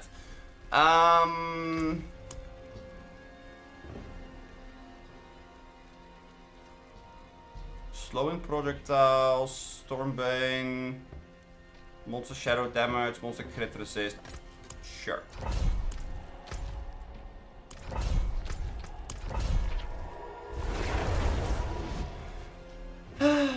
Okay. Let's go and see what happens.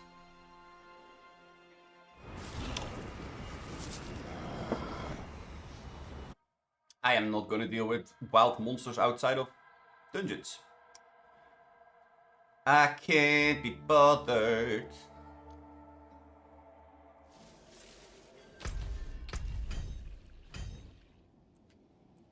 Also, I just realized that we got these two. Whoops. Hi, friend.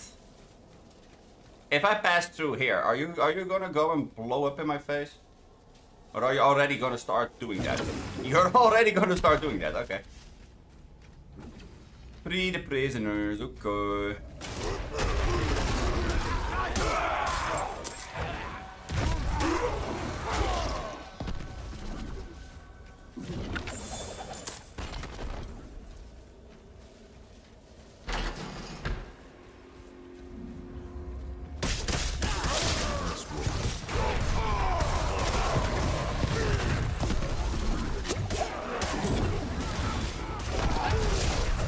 I was expecting things to die a little bit. Oh. There you go.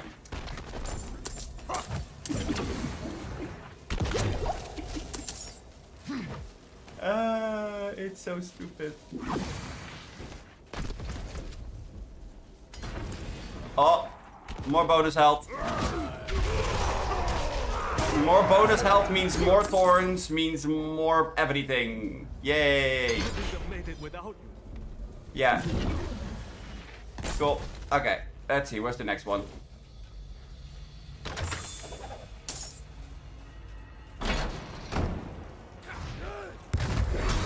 Oh wait, this is not a bait!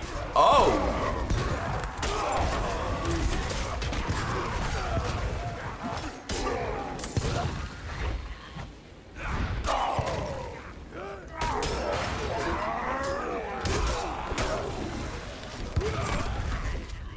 I thought that was a bait. I thought that wasn't really gonna make me have that passive, but okay.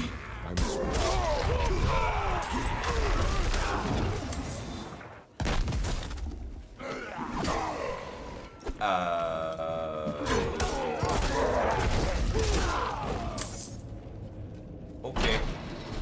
They did it.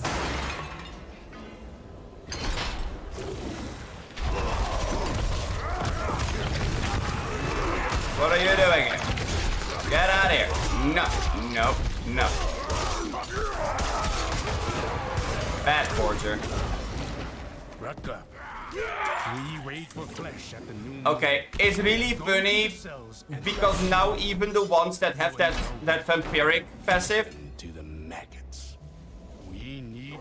you know, the one passive that always made me annoyed because I can't really deal with it properly.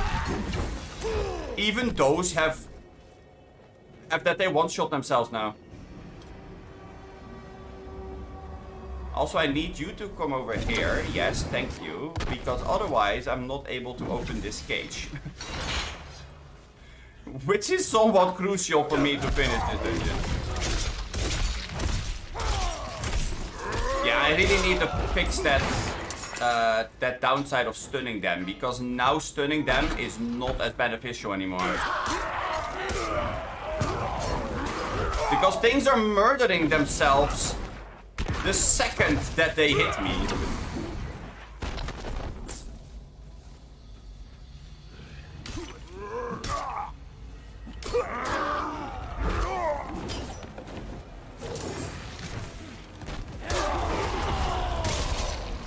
I mean, here, I'm not gonna hit them. One of them hit me.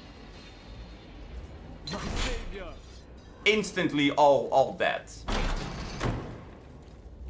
So yeah, I need to get rid of that stunning thing.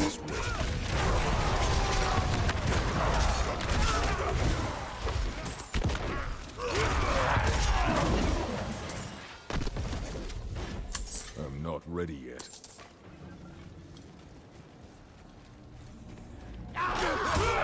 And I do think that the flawless skulls are actually gonna be very, very important in this build.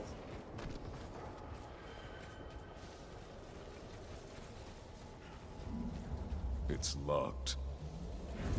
Oh. Right.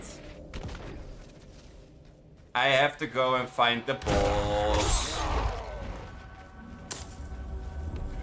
Of course.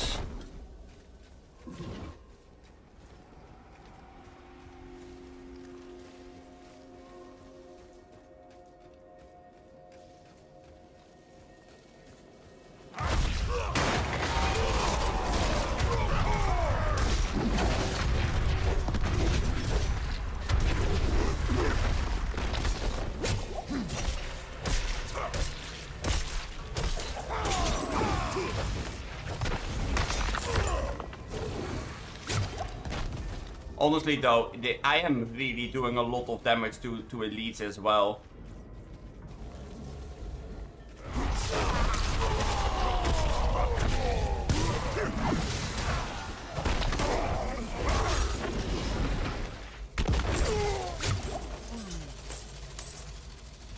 I mean, those big dudes, those gorgers, have a lot of HP and defense.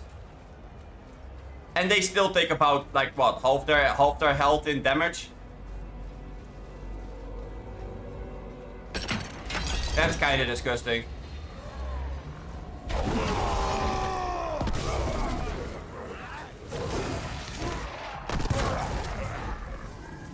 Let's get the damage reduction from thingy. Now I don't have the damage reduction from the palm, so that's a little bit annoying. And it's back up again.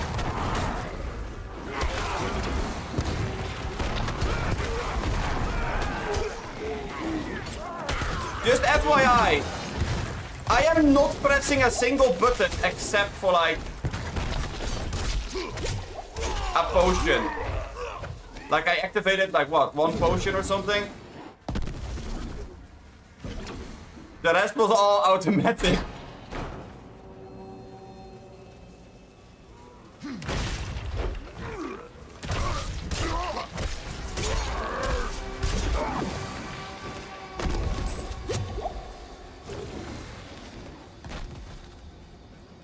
I mean, God Gamer is not necessarily what I would call it myself. It's definitely lazy and relaxed. Although you do have to pay very, very close attention to your health bar.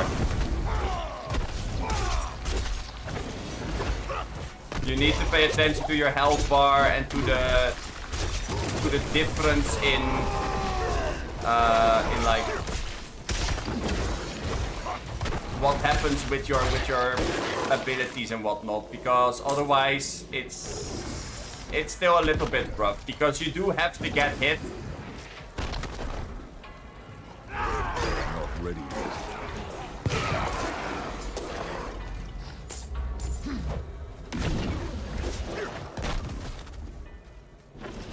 And every game that has a mechanic where you have to get hit has a very big chance of just absolutely screwing you over if you get hit just that tiny bit incorrectly, or if you get like what just happened, if you get stunned inside of a poison pool while that big stony thing is chasing after you. You know, it's a thing.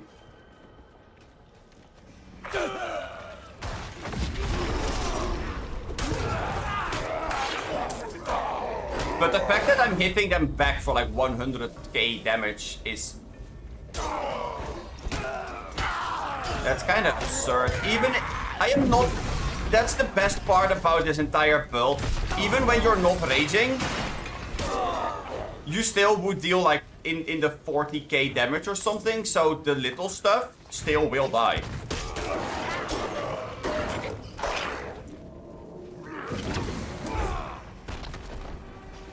Like, one of the only things that I can do to really make this build work better than it already does would be to go to a different Paragon page and get the legendary note from there. But I doubt there's gonna be a whole lot that really would make it that much better.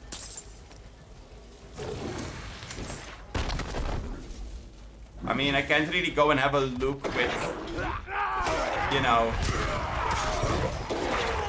my friend the electrifying BS, but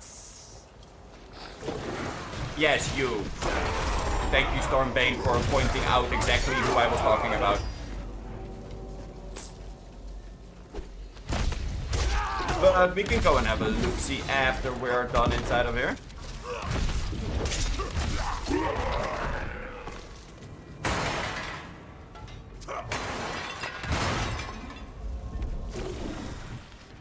No, I don't care. Actually, I see chest. What's inside of... Nothing. Okay. Well, this was a wasted point to go to. I'm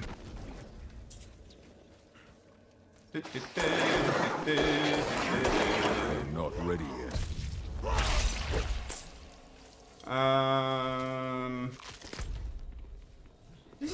This is the best thing about the build. You can just, if there's not something like that Stormbane, you can just stand still and whoever jumps on you, jumps on you. It's whatever.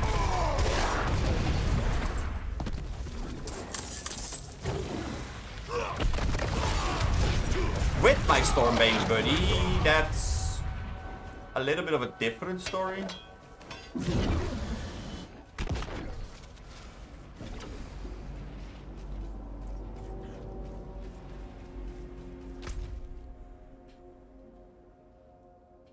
Yeah, I have to go there.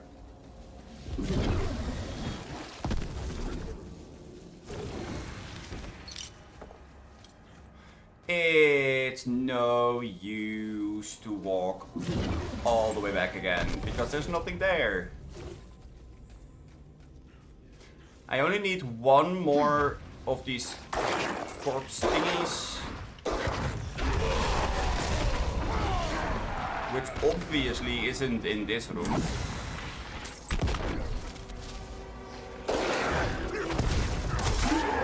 Because why would you give me what I'm looking for, right? I mean...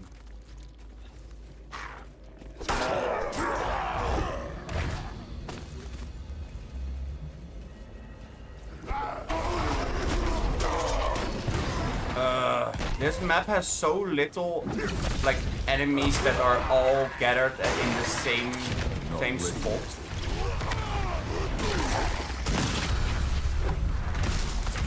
Ah, yes.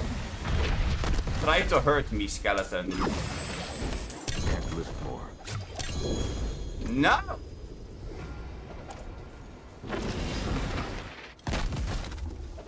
But I wanna lift more!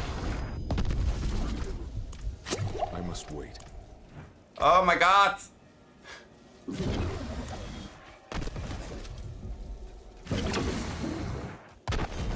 Ow!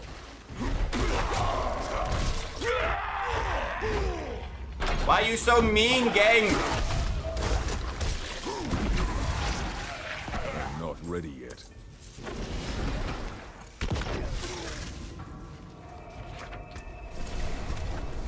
Okay. We're out. We're out. Bye! I can't lift more. Uh-huh. Sure. Would you like something appraised?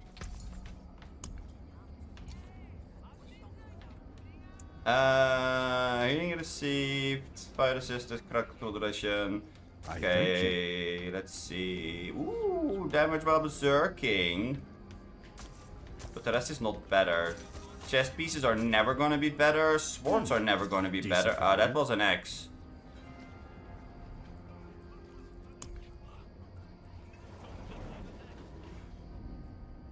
Close, injured, vulnerable. Nope. Buy then. Are we buying or selling? No. Ooh, boots. Boots! Berserking duration is always nice. Intelligence we can reroll. Movement speed is sweet. Slow duration reduction. Maybe that I can reroll the slow reduction.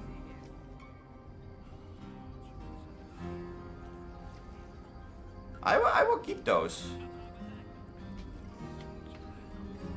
Chance to dodge against distant enemies. All stats. Fury cost reduction. Damage reduction while injured. Did I say that I was going to keep these?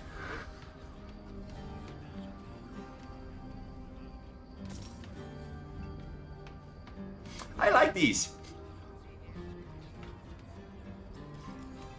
I like these. I do have to reroll the Fury cost reduction.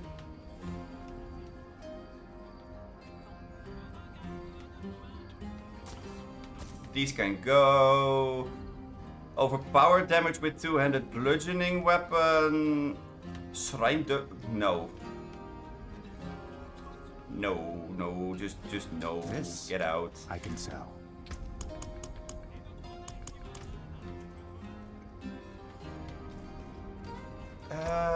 Yeah. Let's go to the occultist and see what we can get on those boots, because those boots are actually pretty sweet.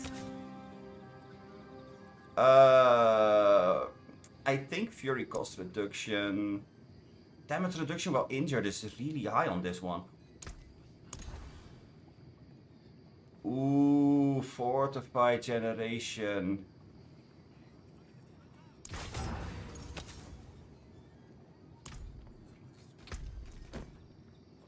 Okay, let's see. What would our stats look like if we do this?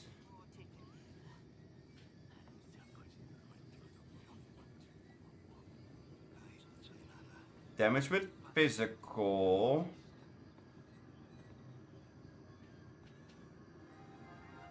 Damage versus healthy. Damage versus close.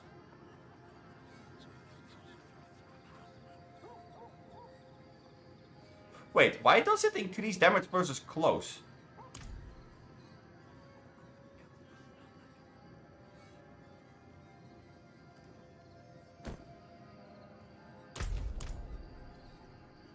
Wait, now I'm confused. Oh, it doesn't increase damage versus close. Then what did?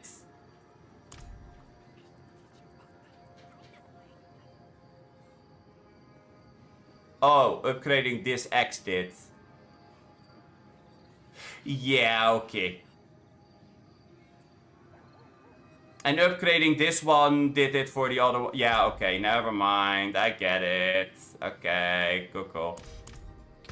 Okay, in that case, let's see. What did the boots give us again? It gives us fortify generation, damage reduction while injured, and dodge chance against distant enemies. Okay, so let's see. This is not important. It's all defensive stuff. So we get dodge chance versus distant enemies, which is still the same as it was before, basically. So that's actually not that bad. Besides the fact that we want them to hit me, but if I'm up close, then it's gonna deal more damage. So it means that we're not as heavily punished for being at range. So that's actually not too bad. Fortify generation is sweet. Oh my god, that's 69% damage reduction while injured. So if we are on 35% life or less,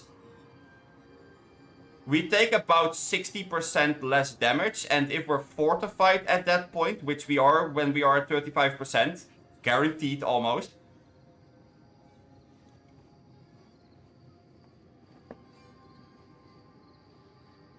That's another 16%.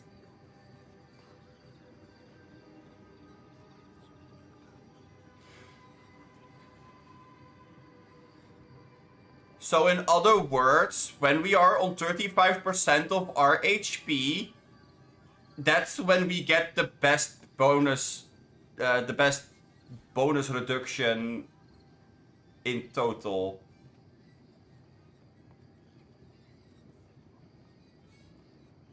Also, it's really funny. I have damage reduction from distant enemies, but the biggest bonus damage increase that I get is versus close. Which means that if I am close, they're gonna hit me like a truck, but I'm gonna hit them like a truck as well, and everything at range is gonna deal 28% less damage.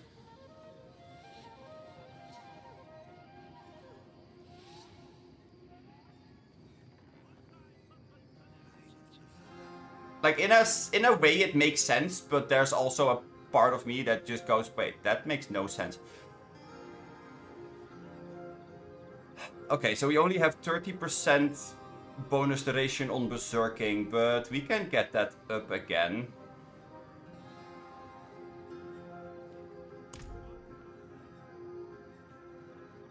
I don't know. Is Fortify Generation really what we want?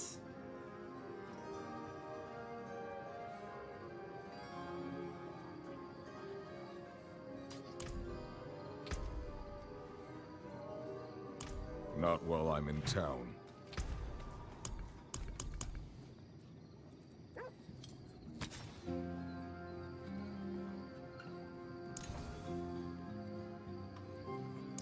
Yeah, that's not gonna happen. Ah, yes! Intelligence on my barbarian. That sounds like the best thing to add. I mean, it's not bad. It gives us a little bit of overall resistance, but no thanks. Ah, yes, slow duration reduction. The one thing that I just threw out of here.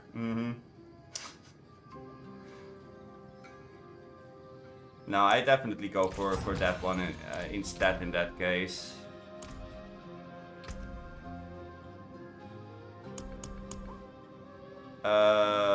This can't go on boots, this can go on boots, this can't go on boots, this can't go on boots, neither can this or this. Great, we don't have a single thing that can go on boots. Lovely.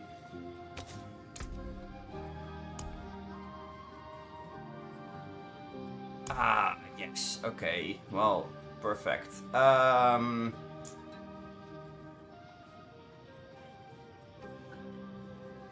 I guess we could try to go and get this one. That's not too bad. It's also pretty okay to do this. Just as a bonus thingy. Ghostwalker is pretty okay, I suppose.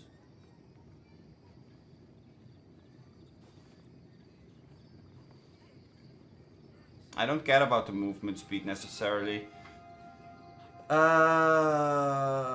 While unstoppable, and for 4 seconds after, you gain 10% movement speed. I move freely through enemies. This one could be pretty good while we have our ult up. Because that does make us unstoppable.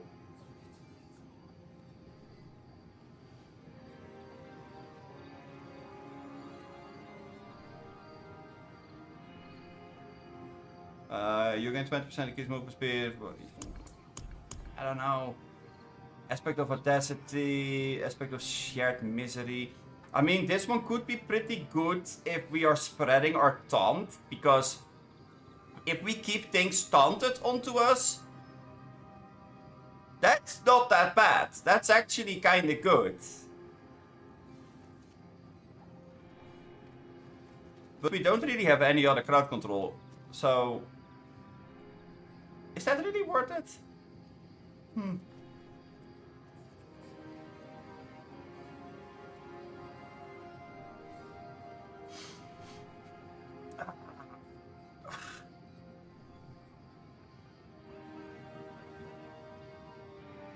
The eluding aspect is also pretty okay because it gives us unstoppable for 4 seconds when we're injured and crowd controlled. So that means that we're less likely to die to the random freeze now and die or any of those kind of things.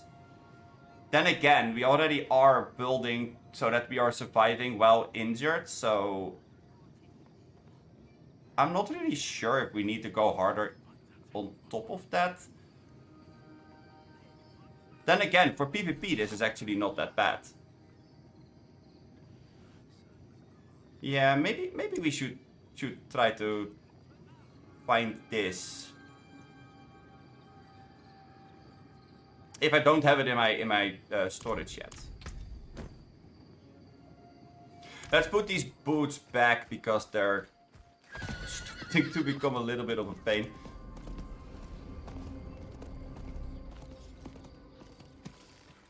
And let's go and gather the gold for that.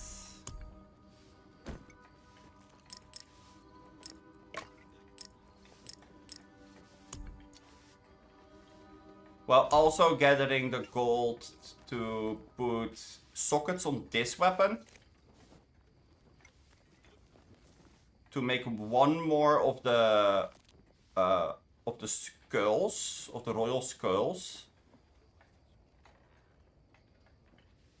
And I guess that after we replaced our boots, and one more axe. Yeah, we need one more axe as well. Okay, fine. Fine.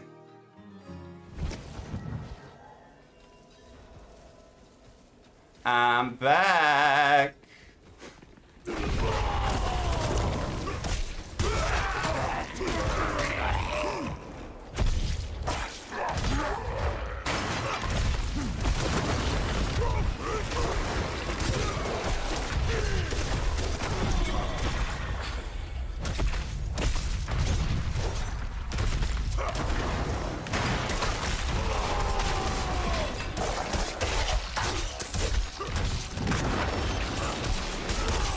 Yeah, let's just quickly kill all of this. There you go. I can't believe that that was the last thing we had to do inside of here.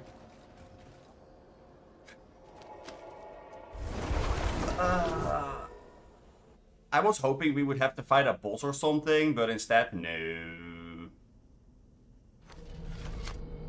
We just go kill that one pile of corpse goo, and that's all we have to do. Would you like something appraised? No, I don't really need anything appraised. It's fine. Ah, wait, we have to go and replace that necklace as well, actually.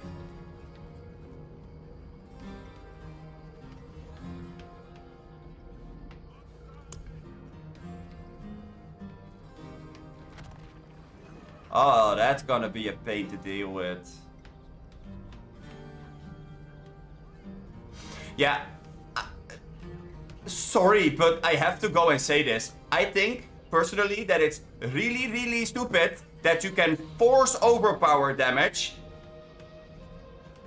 get an overpower damage main stat on maces, and then roll overpower damage on them as well, but that it does not allow you to do so with access for healthy enemies. It is so stupid because you can force overpower damage. It's extremely simple to do.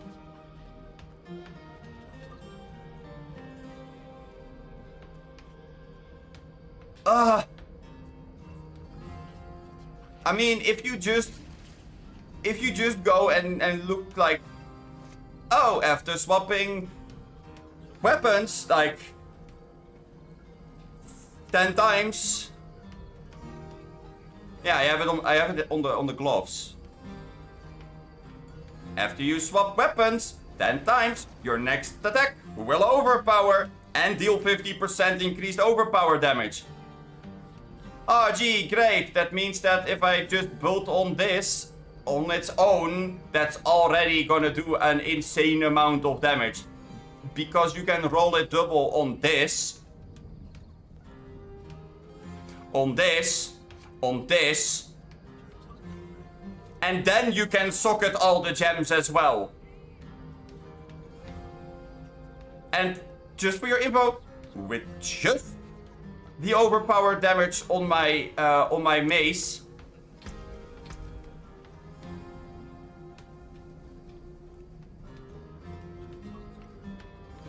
I already have 228. Maybe that I have it on like necklace or something.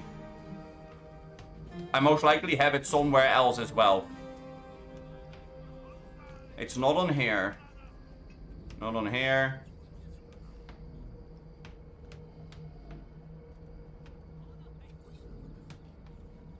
So far the heat is okay-ish to deal with.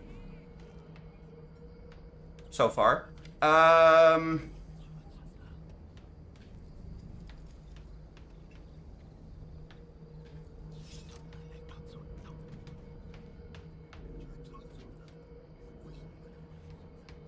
Yeah, I actually don't know where the other overpowered damage comes from. I have 94.5% here. I think that the rest of it comes from the increase from...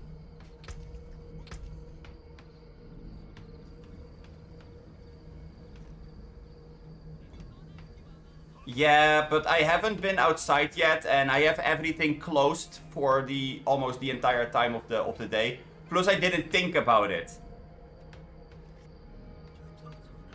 which just means that I don't really actively have anything going for it. So you reminding me makes me feel the heat instantly. So thank you for that. But yeah, here, willpower increases it by another 83.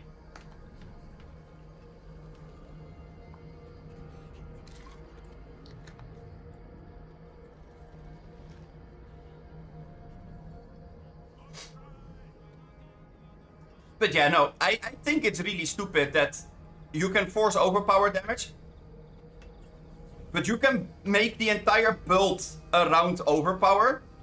Like if I would pump more into overpower, then I would get more willpower,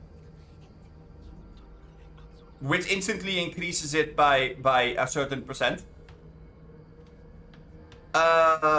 Then you go and just up the rest with oh, I know. With Fortify.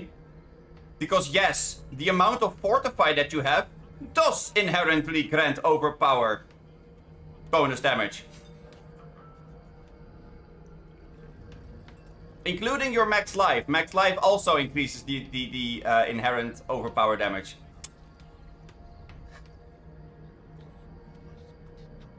So yeah, there's that. Then you socket royal rubies into your gear, which increases your overpower damage by about I don't know, 35% or something like that. Actually, we're at the jeweler anyway. Let's go and have a look. Like See. something appraised? Be wary of bandits. Ruby. Vultures. 24%, and you can have 6 of them in your gear. So what did we say for the heal? We said somewhere around 130. Well, that's not entirely wrong, because you do get 4 times 6, so that's another 24.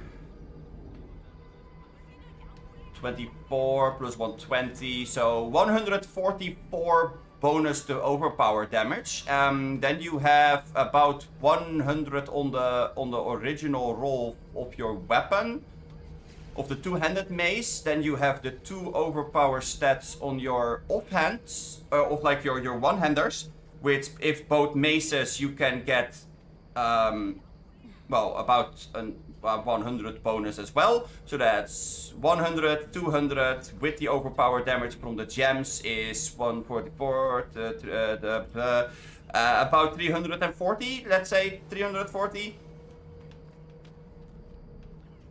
Then you add your willpower, which in my case is about 83%, so that's 400 something. Then you have the 400. Yeah, about 400. Then you add the bonus that you get from just the starting percentage, which is 50%. So that's 450% already. And you can force this once every 5 attacks.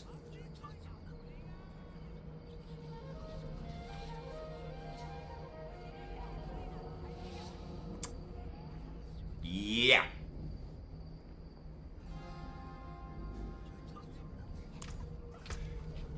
That's without any of the other bonuses. That's not calculating damage versus healthy, damage versus close, versus crowd control, versus elite, vulnerable damage, critical strike damage, because yes, overpower attacks can crit. I mean, yes, they can. Overpower attacks can crit. And your crits can overpower. They can. Yes, they can. Yellow damage numbers.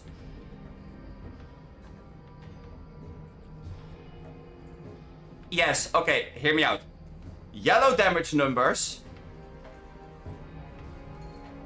No, yellow damage numbers is crits. Blue damage numbers is overpower. Orange damage numbers is overpowered crits.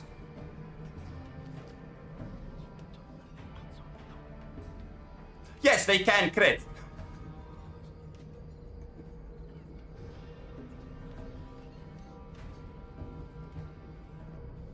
Okay, well, sure. In that case, give me the full info. What am I missing?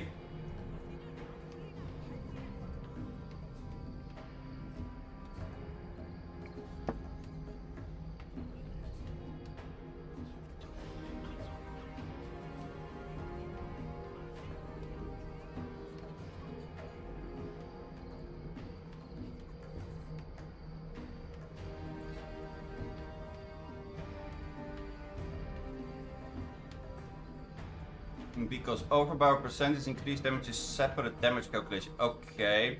It doesn't increase the actual crit in damage. It's a number generated on base damage.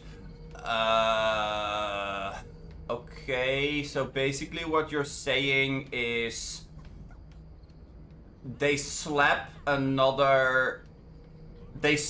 both the critical damage, which is amplified by everything, and the overpower damage, which is amplified by everything, into each other, and then the little baby that comes out of that slapped together thing is your overpowered crit damage?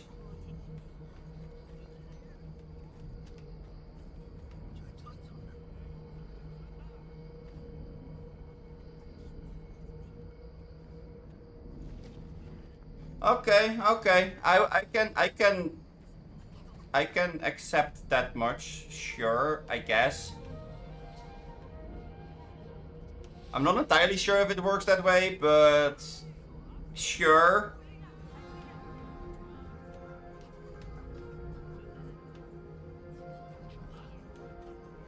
I mean, it's kind of funny because I'm not exactly working with that kind of thing, so. No, the reason why overpower builds aren't truly viable is mainly because it only has a 3% chance.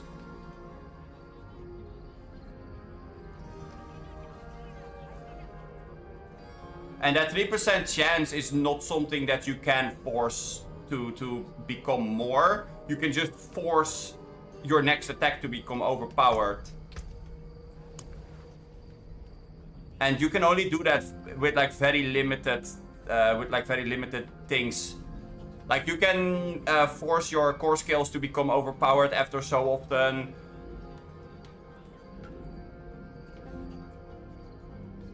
Yada yada, but you can't make it so that you're always overpowering. That's kind of the thing. Yeah, I know. Barbarian, Necromancer, and Druid can force overpower, but that's also because they all have the ability to become fortified. I believe that Necromancer can fortify as well, and they all have something that interacts with thorns.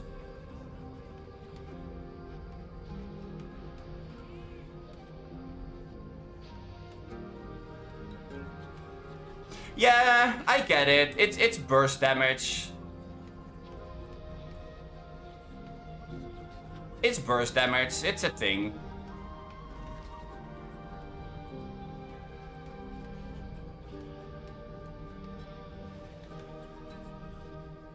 I'm kind of just trying to find something that could work for me if I don't take leap right now. But yeah, no, it's definitely true. Also, I could try to use Invigorating Fury.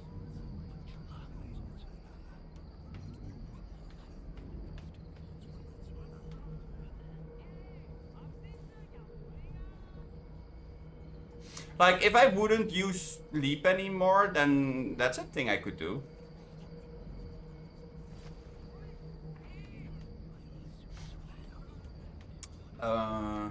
Crit strike, bludgeoning weapon, deal 5% increased damage at the end of the stun opponent. But that's not gonna be useful for us.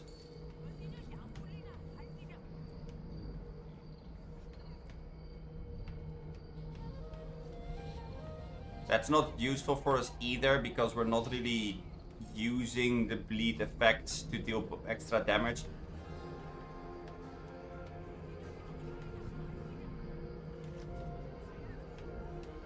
Hamstring is not gonna work either.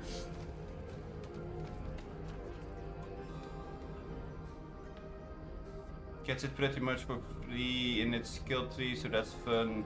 Just not viable if only focused on the overpower. Well, I mean, I think that's kind of the thing that I was trying to rant about earlier. If you get it for free and you are forcing overpower like as heavily as Druid can do it, for example. Like, if you are going for overpower while also having the option to just go, I built for thorns. I thank you. I think that you are actually able to do more than that people are giving it credit for. I mean, I am building for thorns right now, and I have like 13.4k thorns at 600 strength. That 600 strength gives me 60.8% bonus skill damage, which goes on thorns. But for a druid, for example, that would be willpower, which means that your healing received is increased, your overpower damage is increased. If you are building for overpower on a barbarian, sure, it's not necessarily gonna be the best thing ever. But on a druid, for example, you can burst. Like, you can burst with the overpower damage, and then the thorns are doing the rest. But you would have to build for overpower and damage to injured, and not for damage to healthy. You have to build the reverse way basically, because your thorns are there to finish them off, and your overpower is there to blow them up.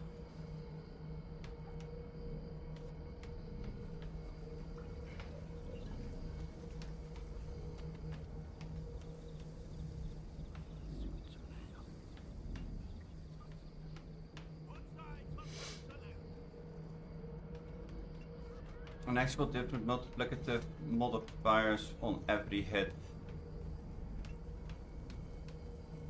Yeah, I mean, I guess. Okay, anyway. I do have some extra gold, but that's not gonna be enough to support me through the entire thing. So we have to go and do another one. Yay! Potion breaker. Oh, good God. More potion breakers. You know what? Let's skip 28. Let's see what we can do with 29.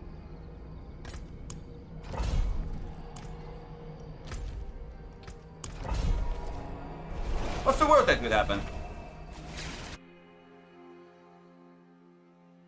Complementary mechanic, not a main one. Yeah, I mean, I can see it being a complementary one. I still think that you can make it into a main one, though. I think that it's a little bit underrated in a sense, but I do understand what you're saying and where you're coming from with it. Slay the blind guardians, oh good.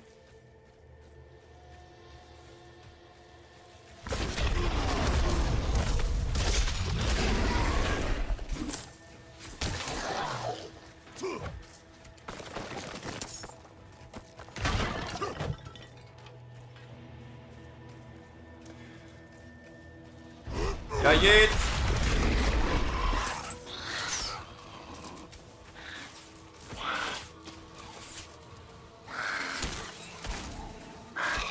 I was about to say, can you please hit me? That's faster than if I would hit you for any other reason.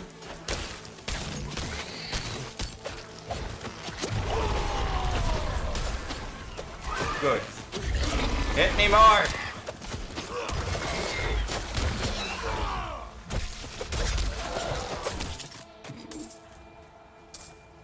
Ooh, little.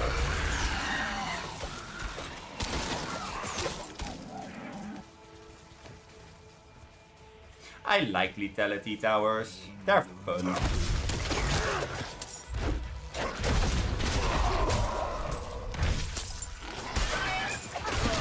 Ah, yes.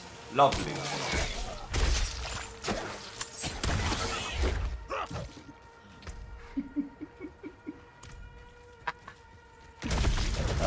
It's so stupid.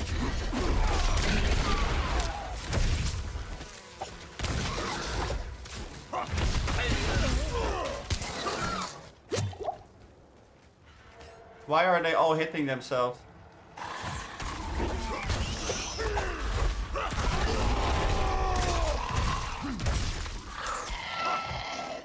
Uh-huh.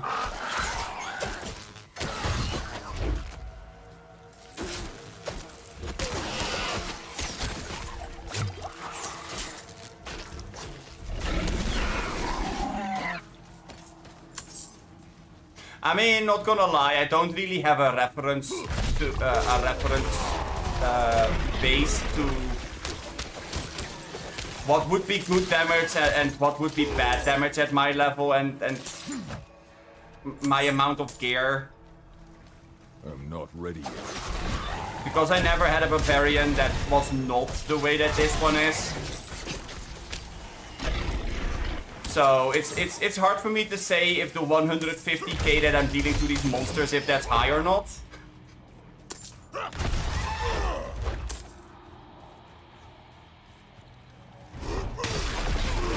not ready yet. But I think that I can say with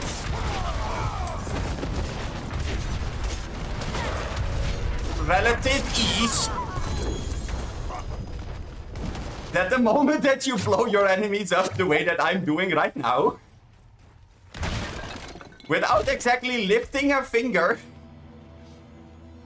that's pretty good. I think. You know, I'm not sure, but I think that's pretty good.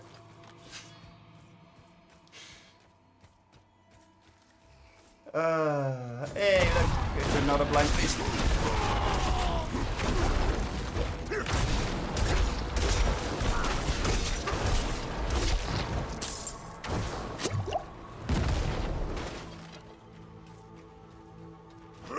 Jump.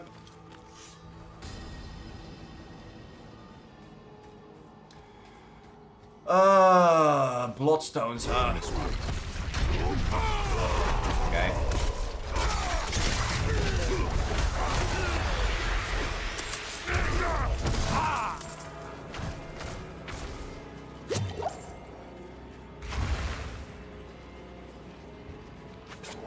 They're all so rude, hitting me and all that.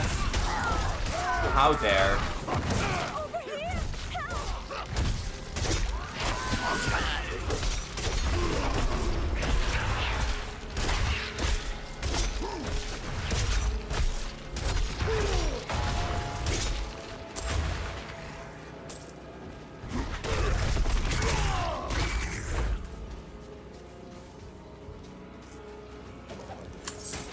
So comes your rite of passage, loyal journey to the hands in the heart of fire, where unwavering hands return the free relics to their rightful place. Then will come the glorious arbiter to judge your souls. The worthy who have their that moment when you walk into the fireball because it will kill the enemy. who have their eyes I don't know, that it's such a weird playstyle. darkness.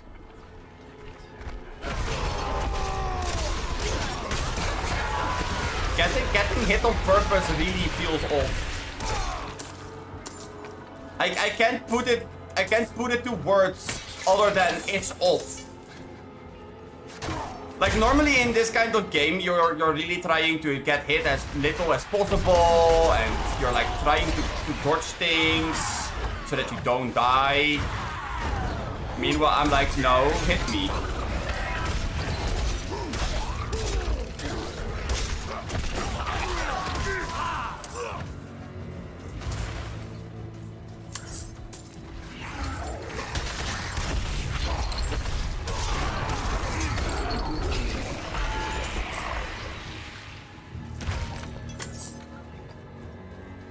It's so weird.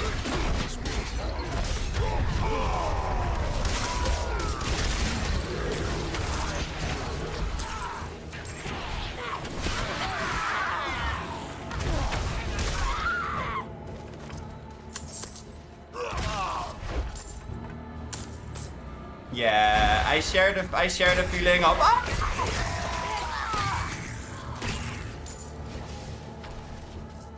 Oh wait, I'm sorry, did I dodge your attack? Could you? Thank you, you threw another one. You're such a good friend. I like how the attacks of those big demons is not even finished.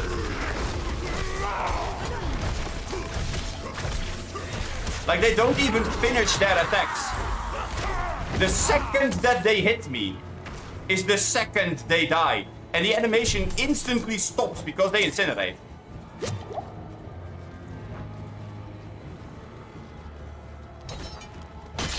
Ah, that's such a cool detail.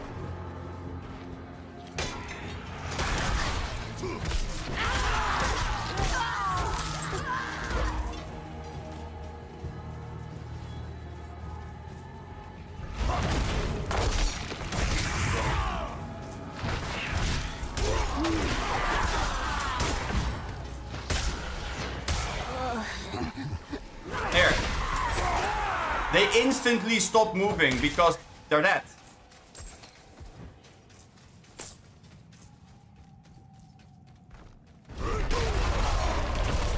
I know it's not really a detail that most people would fawn over this way, but when you play this build, yeah, no. You will definitely fawn over it because it's something that you don't see all that much otherwise.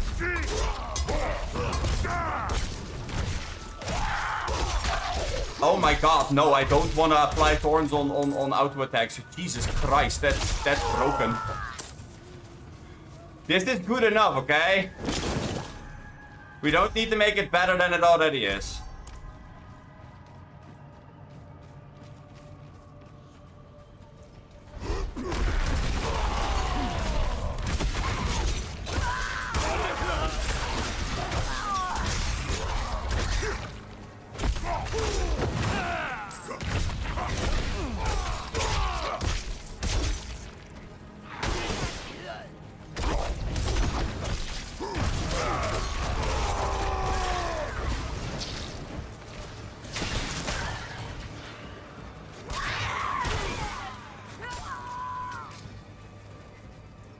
Dude, I'm not even trying. Not ready yet. Come at me like you mean it!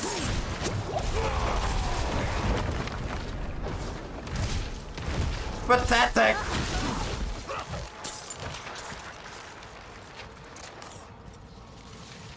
Nice electric towers though.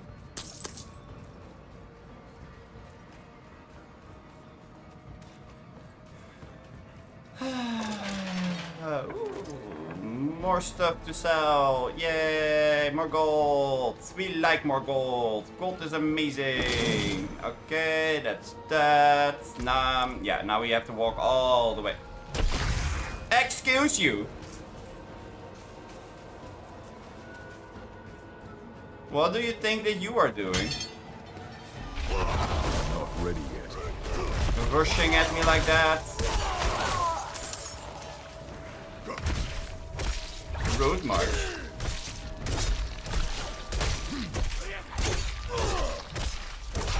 Ah, wait, you are somebody that hits me with 3 objects at the same time. Yeah, that sounds about right.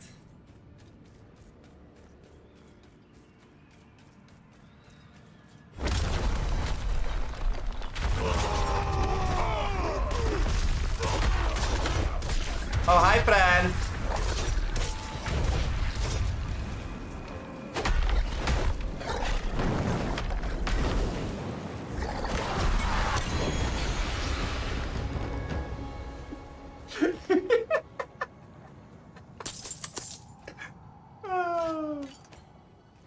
I swear, this build is not good for my health.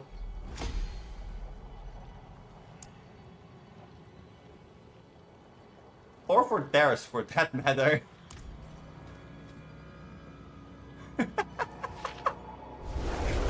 All those enemies that just go, me big, me strong. Pop, pop, pop.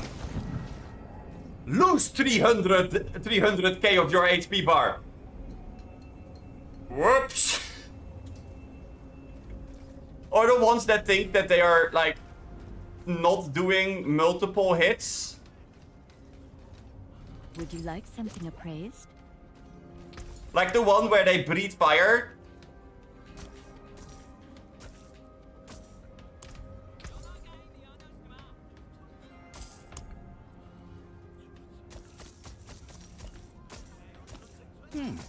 Decent value. Control impaired, damage, 200 slashing weapons, nope. Fury cost reduction, swap weapon, 200 fury, no. Damaging an enemy with kick or ground stomp resets leaps, cooldown. Ooh. What does this have? Willpower, no, okay. Damaging stun them for 12. No. This I can sell. Damage while berserking, healing received, total armor, maximum fury. Ooh.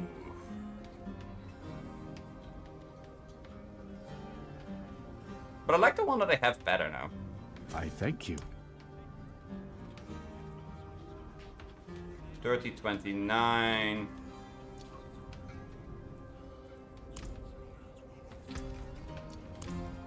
That's okay. Let's go to the other side.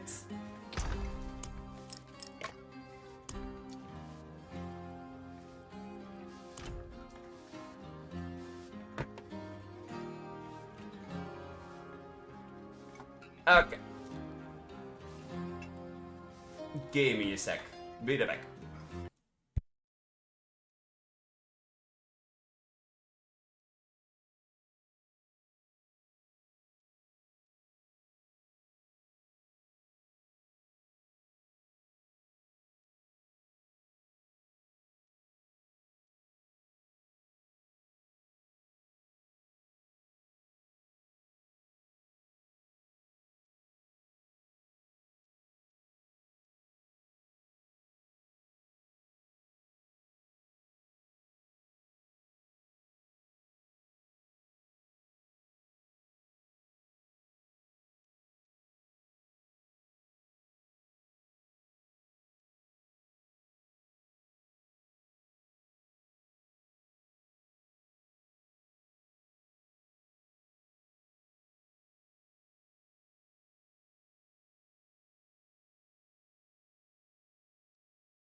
Okay. And we're back again. Yay. Okay, so let's see. How much gold do we have? 1 million. Ah.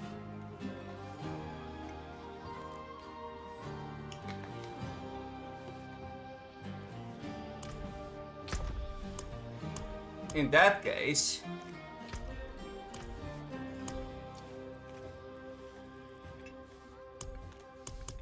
let's go and look at the legendary effects that we have on boots. Because maybe we can just rip one out of boots we already have right now.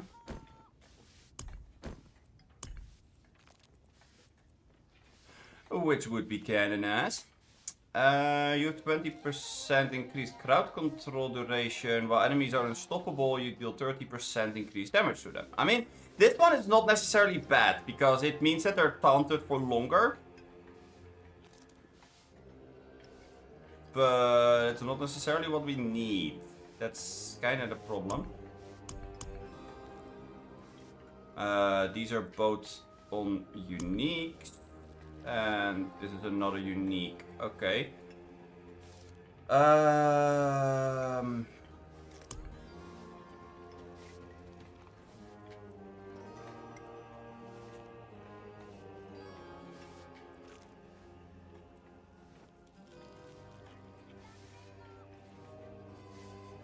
mean, that one is somewhat okay.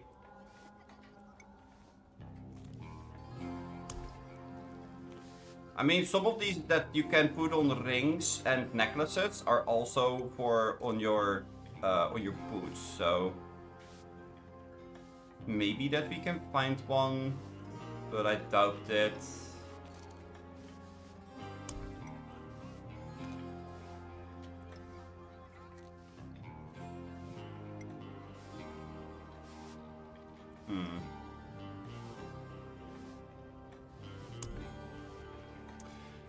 No, not really.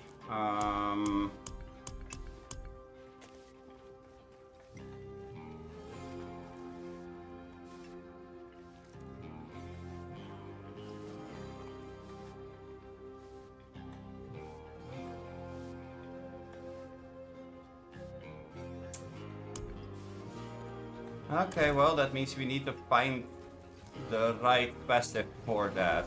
Ugh.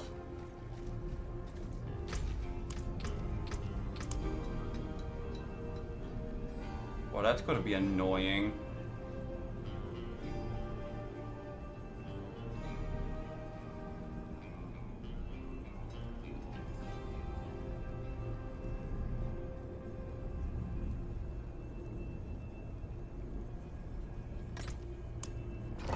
You know what? Let's just do something that's absolutely absurd.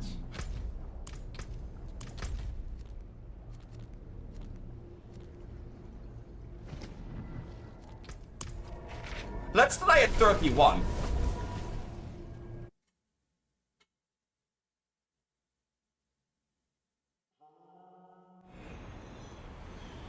I have no idea if this is gonna work well or not, but let's try a 31. Because I know that 32 is where you're getting 3 legendaries instead of 1 for every boss you kill. Or at the end of everything that you kill.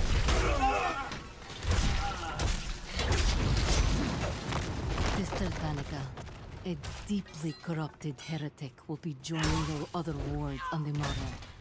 A group of knights will deliver the directly to you. I just hope that I am able to take the hits from the heavy hitters. Read the following carefully.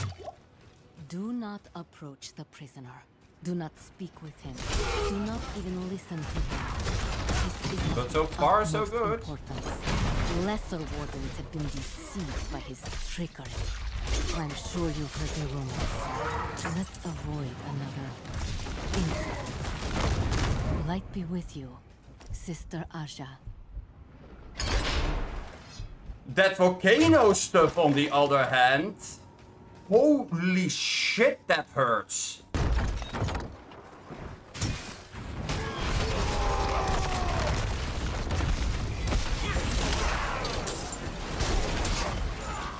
I mean, I can take the hits from these knight penitents and all that very, very well. The hits from those volcano geysers? Oh no.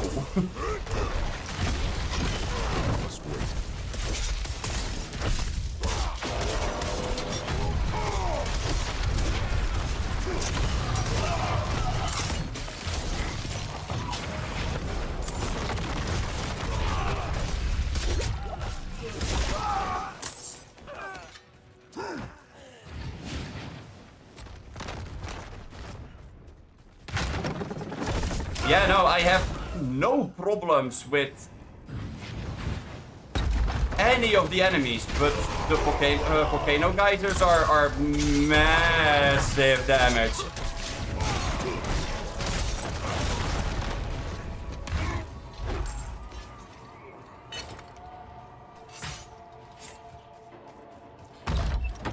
Well, yeah, no, that's why I replaced them.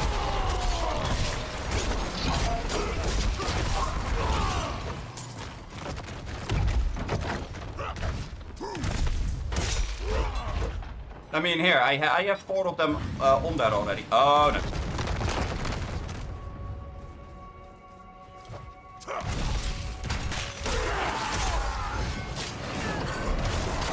I didn't replace them earlier for absolutely no reason at all. That had its reasoning.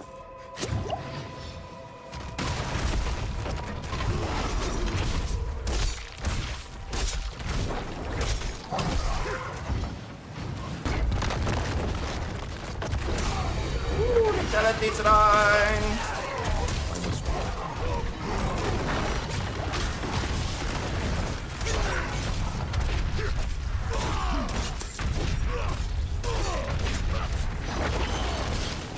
Try me. That's what I thought.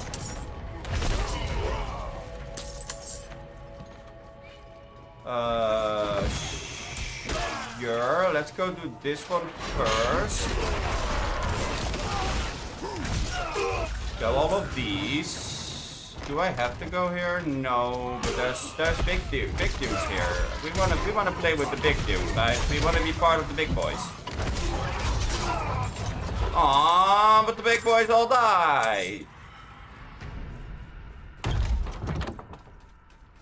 So sad.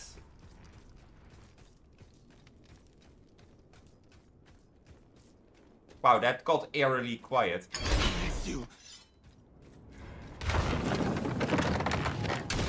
Oh man. Okay, that's better, that's better.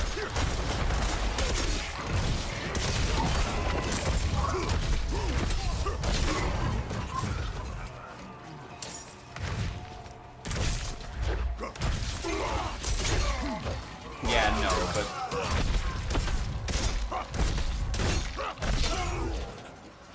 Honestly, though...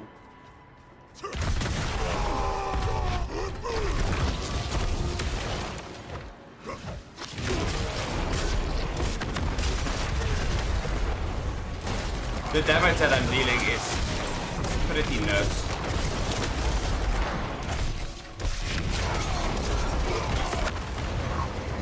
It's just really sad that when they have those teleport abilities that it's hard to keep up with them whenever they are moving somewhere.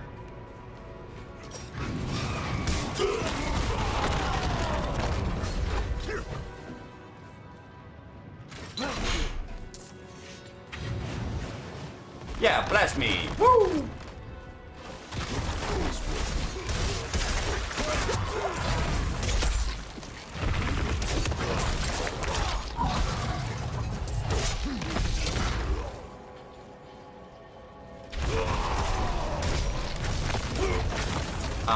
Yep. Sure.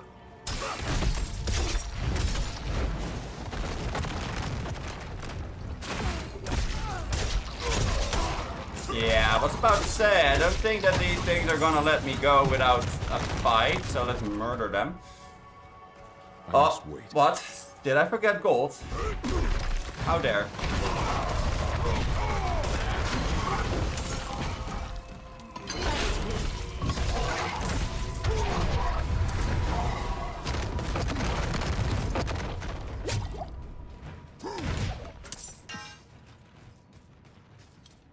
Oh.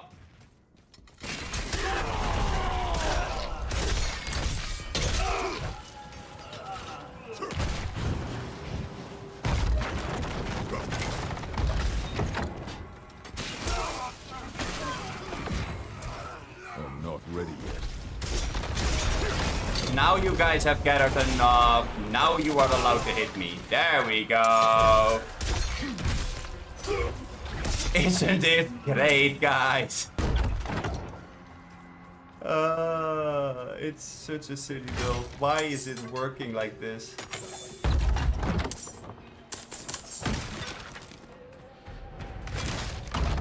Like, honestly, this shouldn't work this well.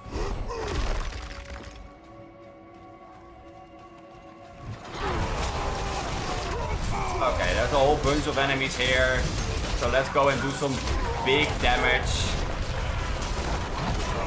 to make this go over with quickly.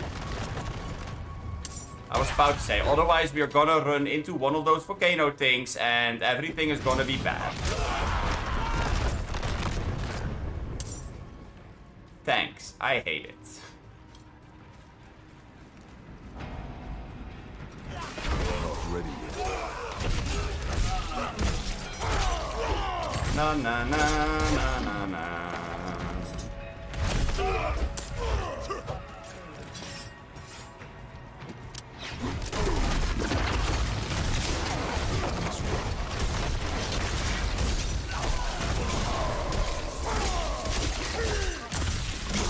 You are very big. Why are you so big? That's better. You're also kind of big, but it's okay.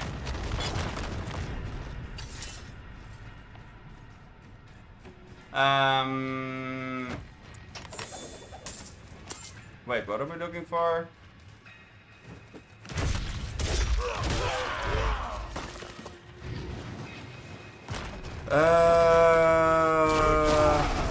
We're looking for a key. Okay. Tell me, where is Yasuo? I mean, Yasuo has a key, so...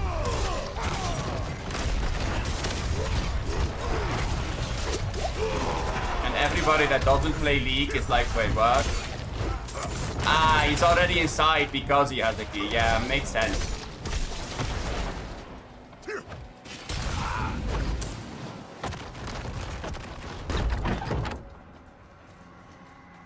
Hey, found you!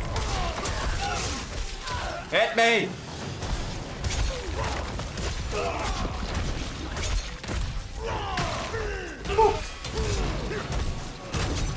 Yeah, no, you can go inside of that lava gush. I don't really care for it. Yeah, thank you for that really nice and controlled wave of like fireballs that were thrown at my face. It's great, love it. Yeah, yeet.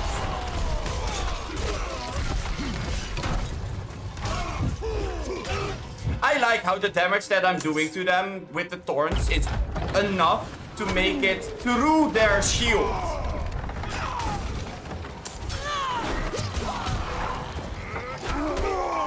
Like,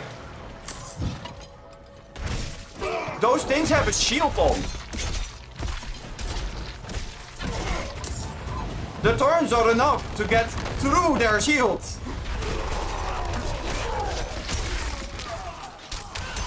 That should not be a thing. Not ready yet.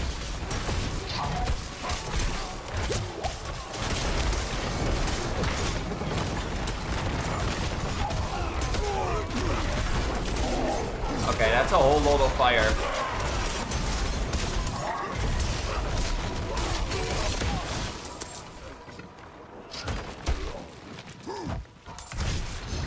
Let me help you out of your misery. Do we want potion healing? Nah. Not ready yet. Why would we want potion healing?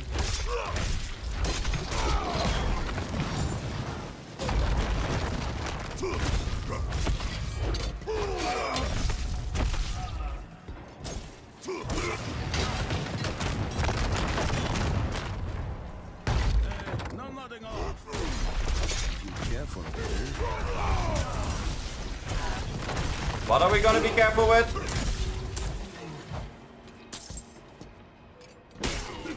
I believe he just told me that I have to be careful, but he forgot to tell me what it was that I need to be careful with. Well, it's definitely not those knights. Not ready yet.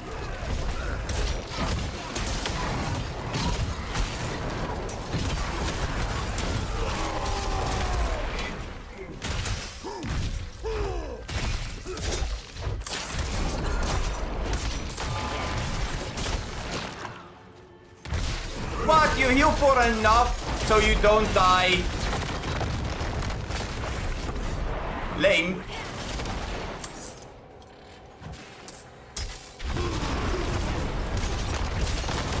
I don't think so. Get out of here.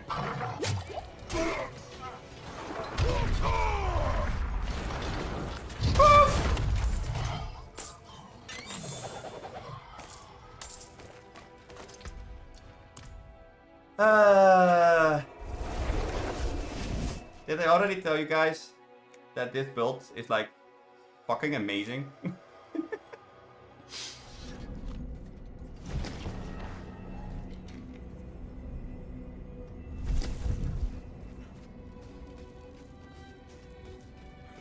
I really should make a video about this, but you know.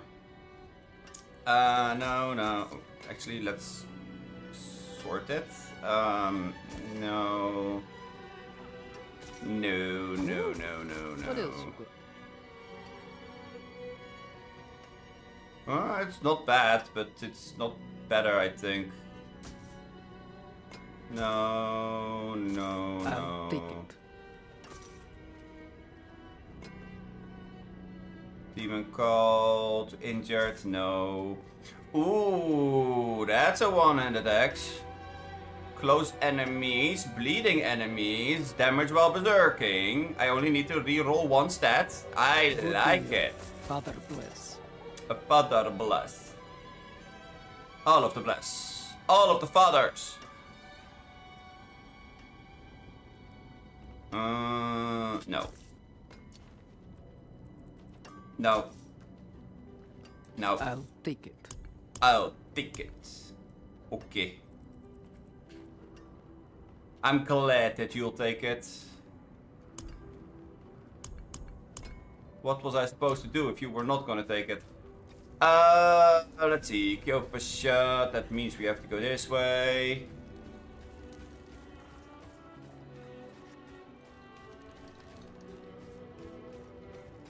I can take common, turn it special. You go and turn this special. Overpowered damage! Hey, look at that! Isn't that amazing? Thanks, I hate it.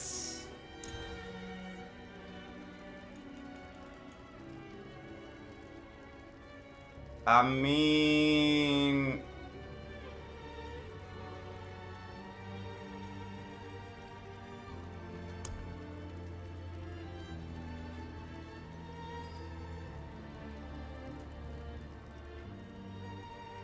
maybe that all stats is not that bad.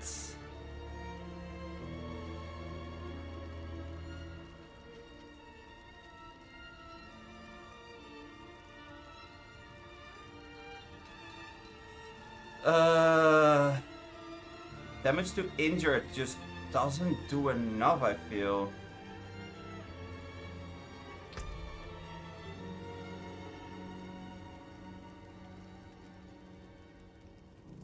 Yeah, we don't even have the stat on our gear anymore.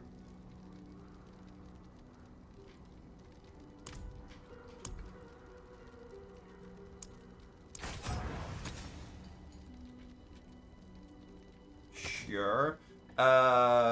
Here we would like to replace the intelligence roll, I think.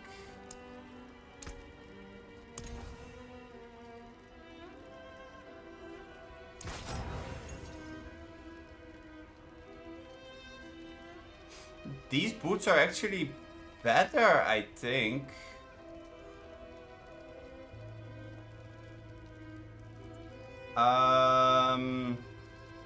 Damage reduction while injured.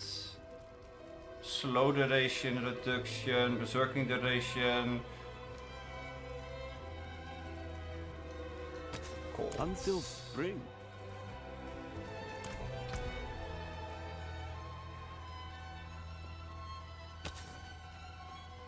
What did we have here again?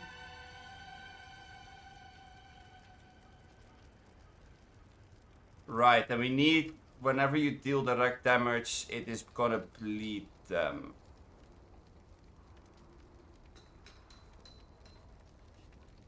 No, actually, we don't even need this passive necessarily.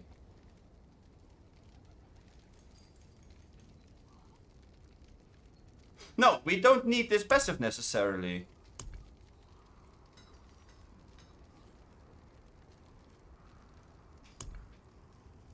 Wait, that means that we actually have a slot free to do whatever we want. Huh.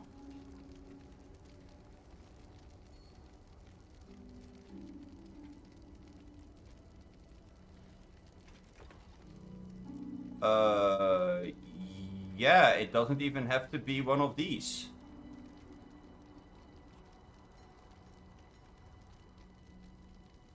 Huh. Okay. Because some of them you can't find to put on a piece of gear, but if we don't need to necessarily have that one, then doesn't that mean that we can make our leap reduce our damage?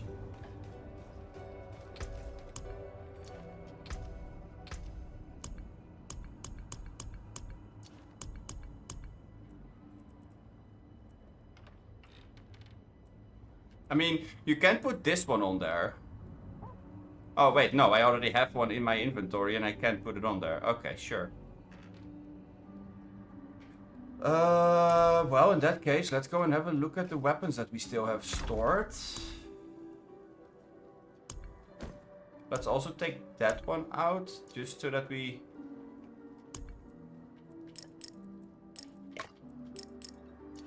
have a little bit of a comparison after we're done with the weapon.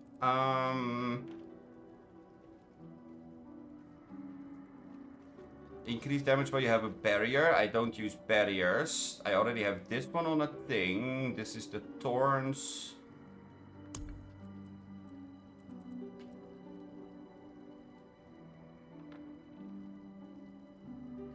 Okay, that's not what we're looking for either. This is stun distance.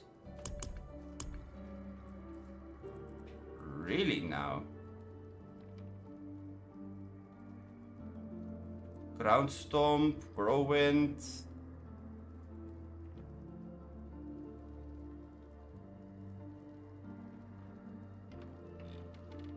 Berserking after swapping weapon 10 times. Do increased damage for every second.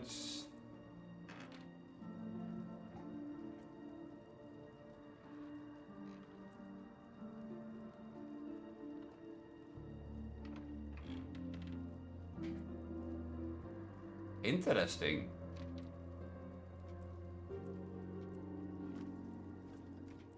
When you try to min-max a weapon, it's suddenly a lot harder than you would imagine. I mean, I could put this on it. 10% increased damage for each second you stand still for up to 30%. And then we replace the necklace one and see if that is gonna work. Because the necklace one can have some of the armor ones as well. So that means that we can...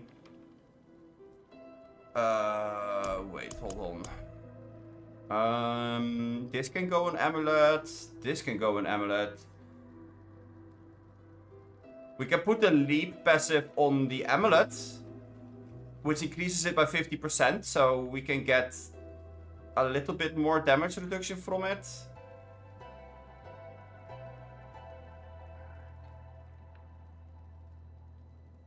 Oh, this one is actually good to put on the amulet, now that I think of it. Or this.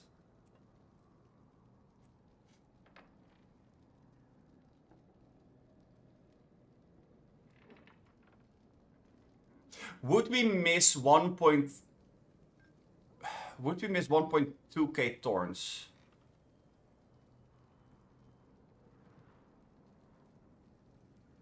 I think I will. Because if you use defensive aspect of tempering blows, which means that you're gonna get more fortified.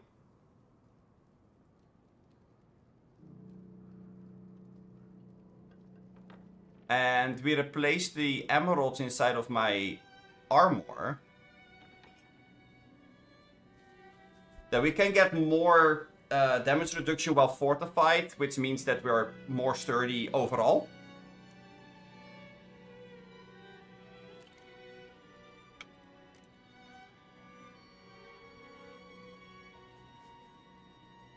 And swapping weapons 6 times is actually only 3 attacks.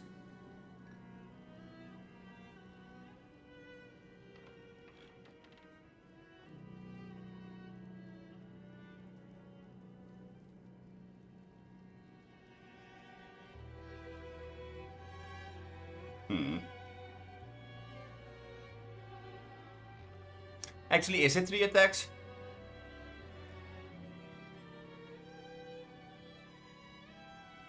One, two, three, 4, 5, 6. No, it's still 6 attacks.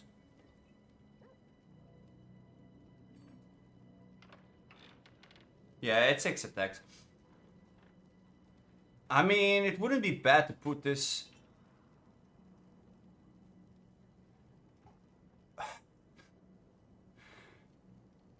It wouldn't be bad to get more Fortify going, though. Or like, more forced Fortify. Because now I only get it whenever I get hit. Which in a dungeon is not that big of a problem, but in PvP it kinda is. Well, I mean, yeah, but I also can just go for basic skills, grant 20% damage reduction.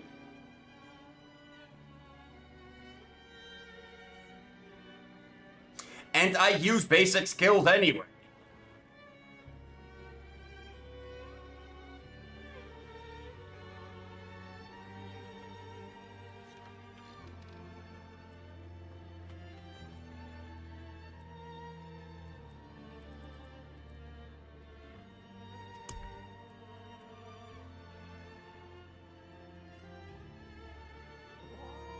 Yeah, exactly.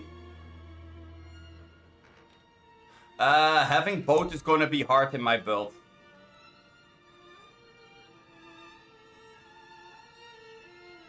Because I missed the chest piece. I can't put any ability on my chest piece. That's kind of the problem that I run into now.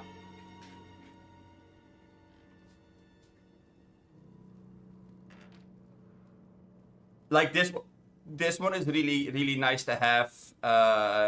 This is really nice to have because the armor increase definitely does scale up quite heavily. This we need to replace. But none of these can go on boots, so that doesn't really do anything for us.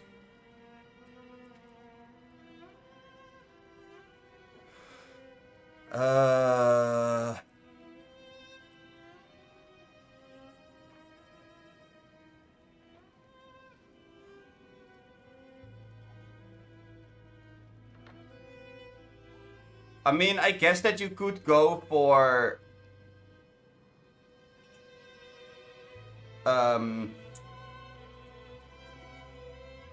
this one on the ring. Because I do believe that you can put this one on the ring. Which then frees a slot from the helm, which means that you can put this one on the helm and this one on the amulet.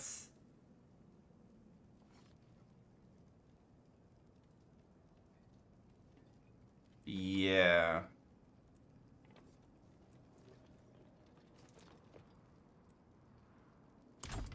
We could see if we have another one of those armor ones max rolled inside of here. I mean, I doubt it, but you never know.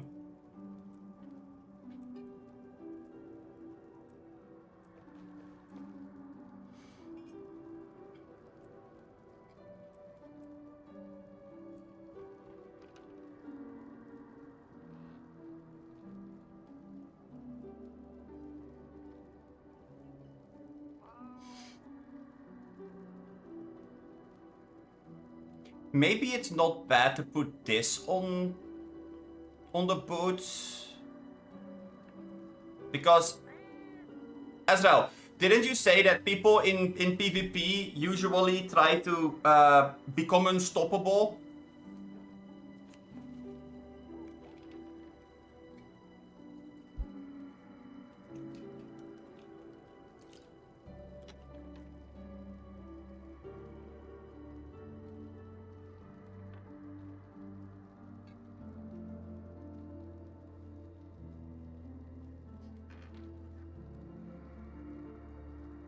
Yeah, exactly, so that you can't crowd control them. Yeah, exactly. So, what if I say boom when they become unstoppable?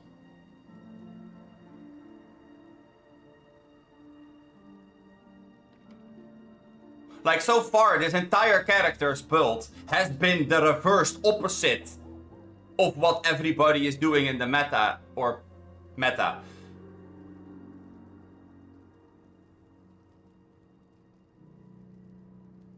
In a way, yes.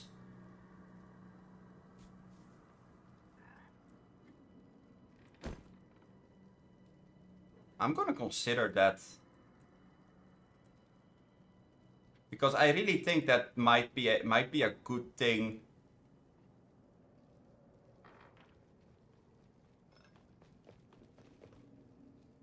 Oh no, I really think that the CC well below 35% HP, that's also for PvE.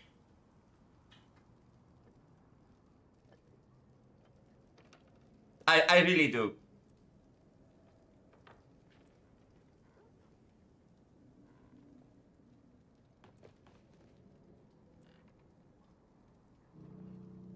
I don't like how it becomes eerily quiet at some moments.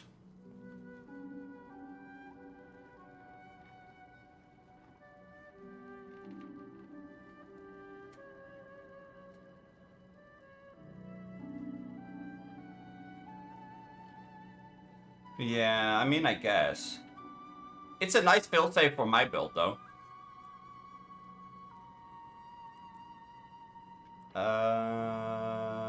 Grants blah. I don't use rent.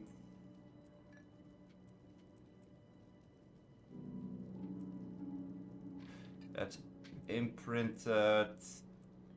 Do I not have a max rolled one? Really?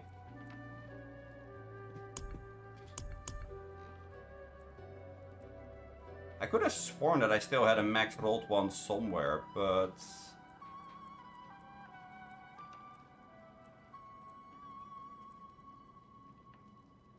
Looks like I don't. Well, that sucks.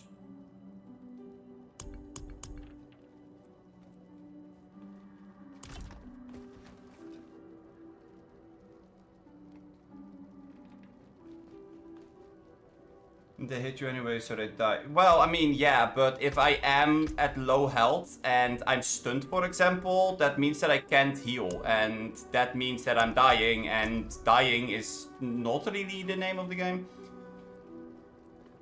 Do I want to get reduced cooldown on evade when I'm attacking, or do I want to get movement speed after evading?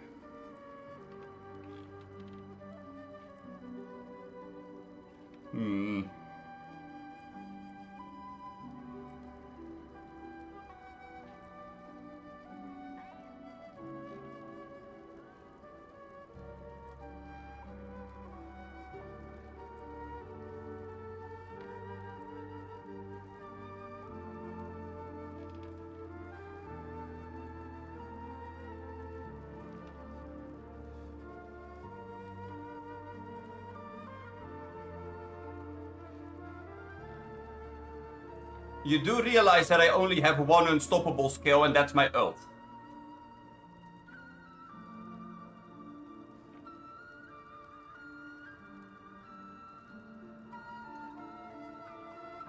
And I'm constantly at low HP. I mean, they are hitting me for like truckloads.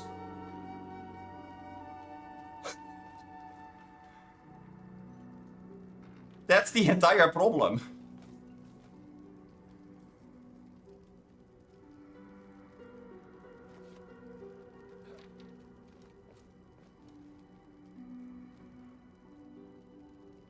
Well, it's mainly...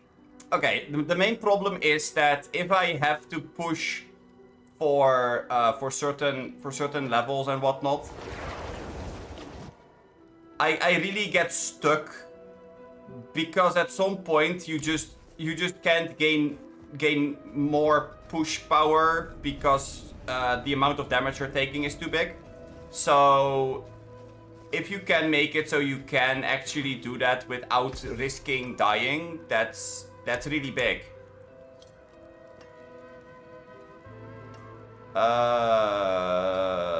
Let's see. Not bad. Upgrading that to 5 is not possible because I'm missing resources. Okay. That sucks.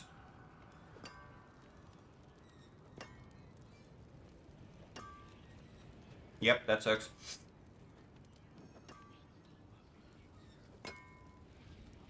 You can heal, you can run and heal, sure, but your healing pots will run out and they kill you anyway. Well, I mean...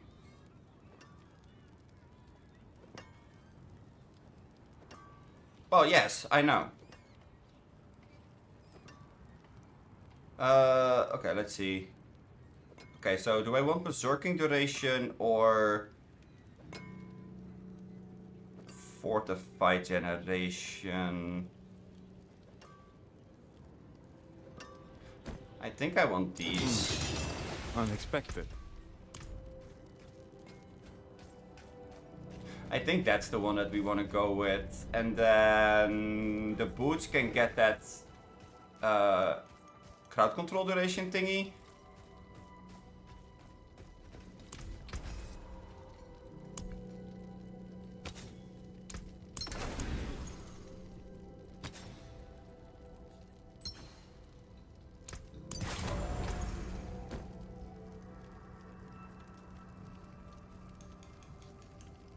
Because plus 20% crowd control duration is also really nice for the taunt.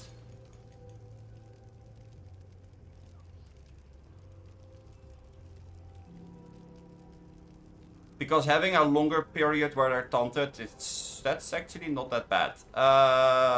Now we need to figure out how we are gonna do it with this one, because I kinda know what I wanna put on there. But not entirely.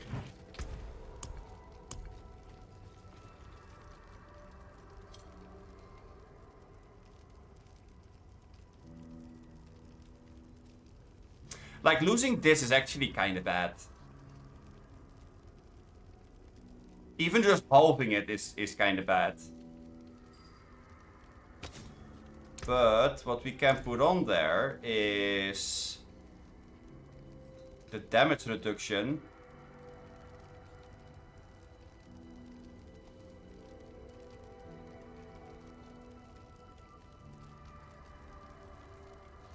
Actually, wait, we can see if I can put it on a ring or not.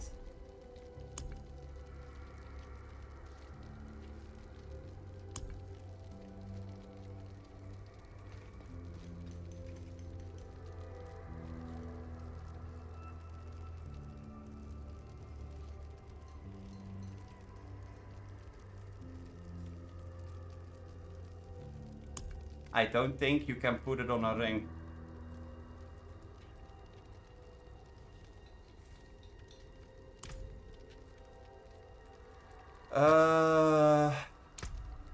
I know you can put it on here.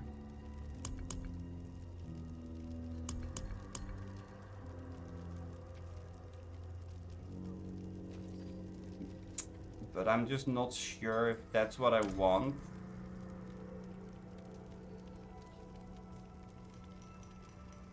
I mean, 3% up to 15%, it's not the worst thing ever.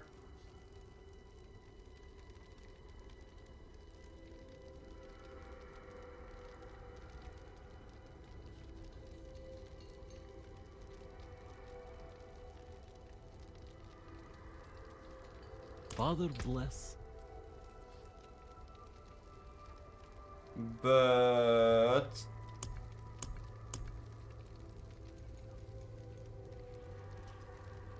this on the helm, that thing on the...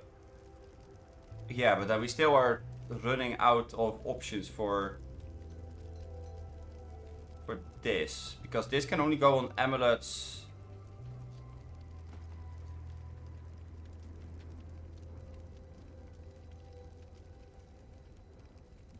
Wait, hold on. No, this is you gain increased armor.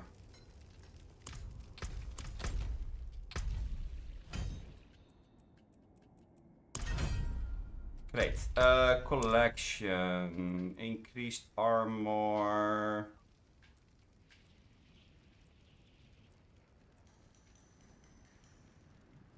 I'm not sure if that's in here.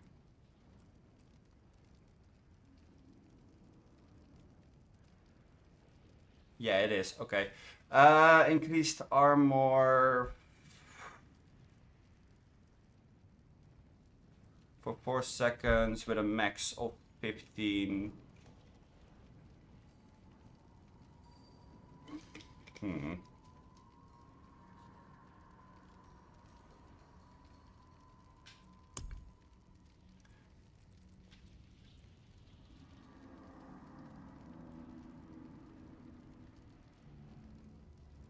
Yeah, okay, I don't have a shield. So helmet, pants, and amulet.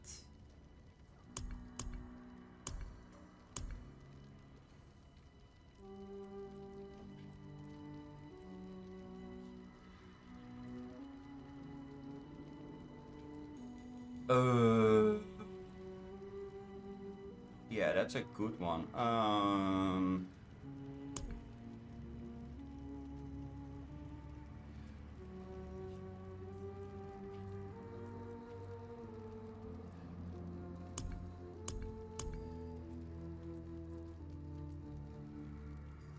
Unstoppable movement speed. Yeah, okay, so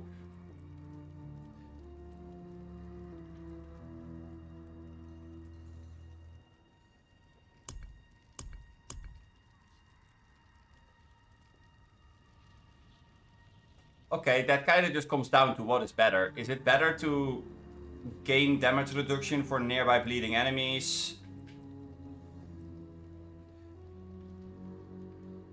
To gain increased armor when you do any form of damage stacking up to 15%?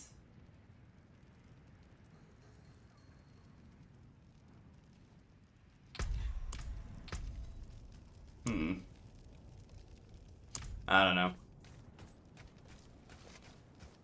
That's confusing for now. Let's go and throw everything inside of the storage because I have a dungeon to finish. At least I'm pretty sure we weren't done with it.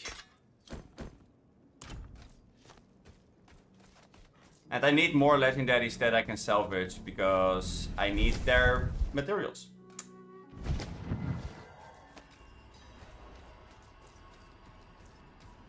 Okay, so my taunt lasts longer, but I don't stun them anymore.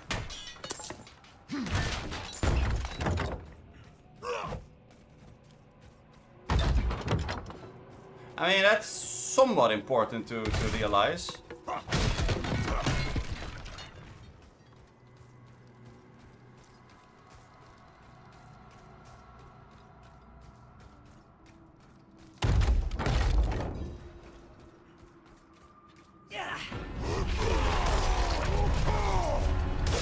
Hi, boss.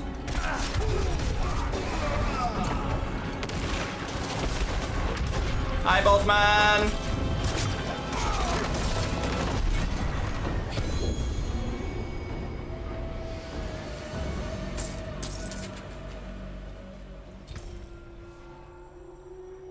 Ah, no, that's the wrong one. Shit. No. That needed to go into the iron. God, dang it.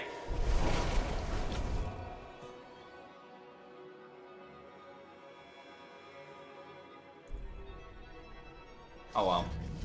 We did get 3 legendaries though.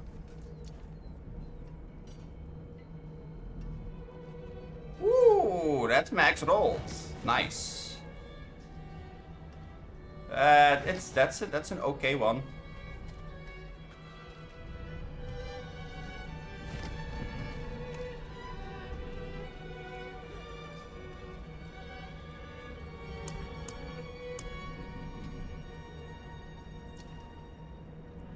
Is this the moment where we just...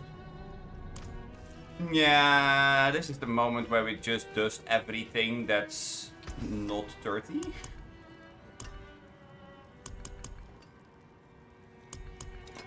I think. Let's put velvet.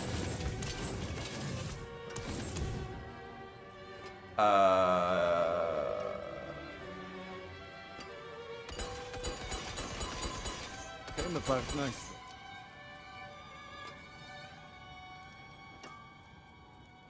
Sure. Father bless. What do you need?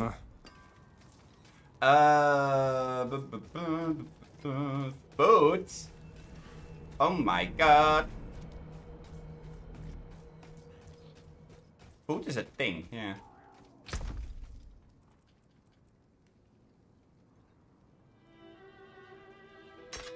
Fat guy, uh-huh. Totally.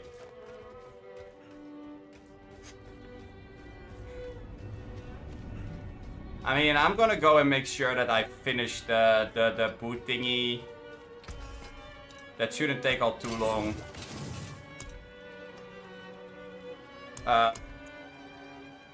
Weapon thingy, I mean.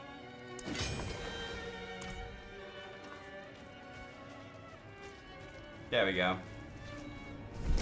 And then I am gonna go and end the stream. I was thinking about that already, so...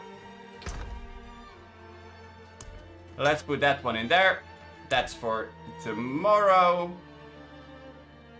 Because that's when we are gonna go and make this into a legendary weapon. About ending the stream. I just need to figure out if I can get another one of the passives that I have on here. Because I don't really know what other passive to put on here. But that's gonna up our damage another bit. Because it's giving us another 42% damage to healthy.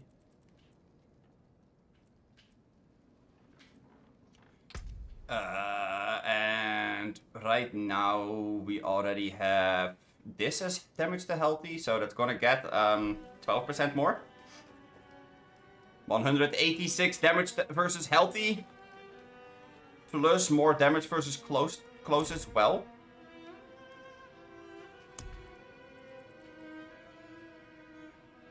Yeah, also like 8%.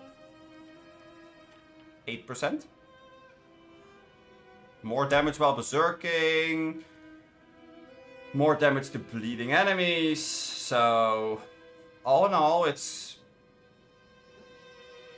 a pretty good boost. We are gonna lose 50 strength, but that's so-so. I mean, if we can get that passive, that's kinda all that we care about. I mean, honestly, I don't even think that I will miss that passive necessarily, so I could already run it the way that it is right now. But I would have to go and give it some form of passive eventually. I mean, I could theoretically give it while berserking deal fire damage. That's not the worst thing ever to give to the weapon. But I will think about that later. But for now, I'm gonna go and end the stream here. Thank you all so much for watching. If you like the stream, don't forget to like and subscribe. Feel free to join me on the Discord server. Link is in the description below. And I hopefully will see you on the next one. Peace.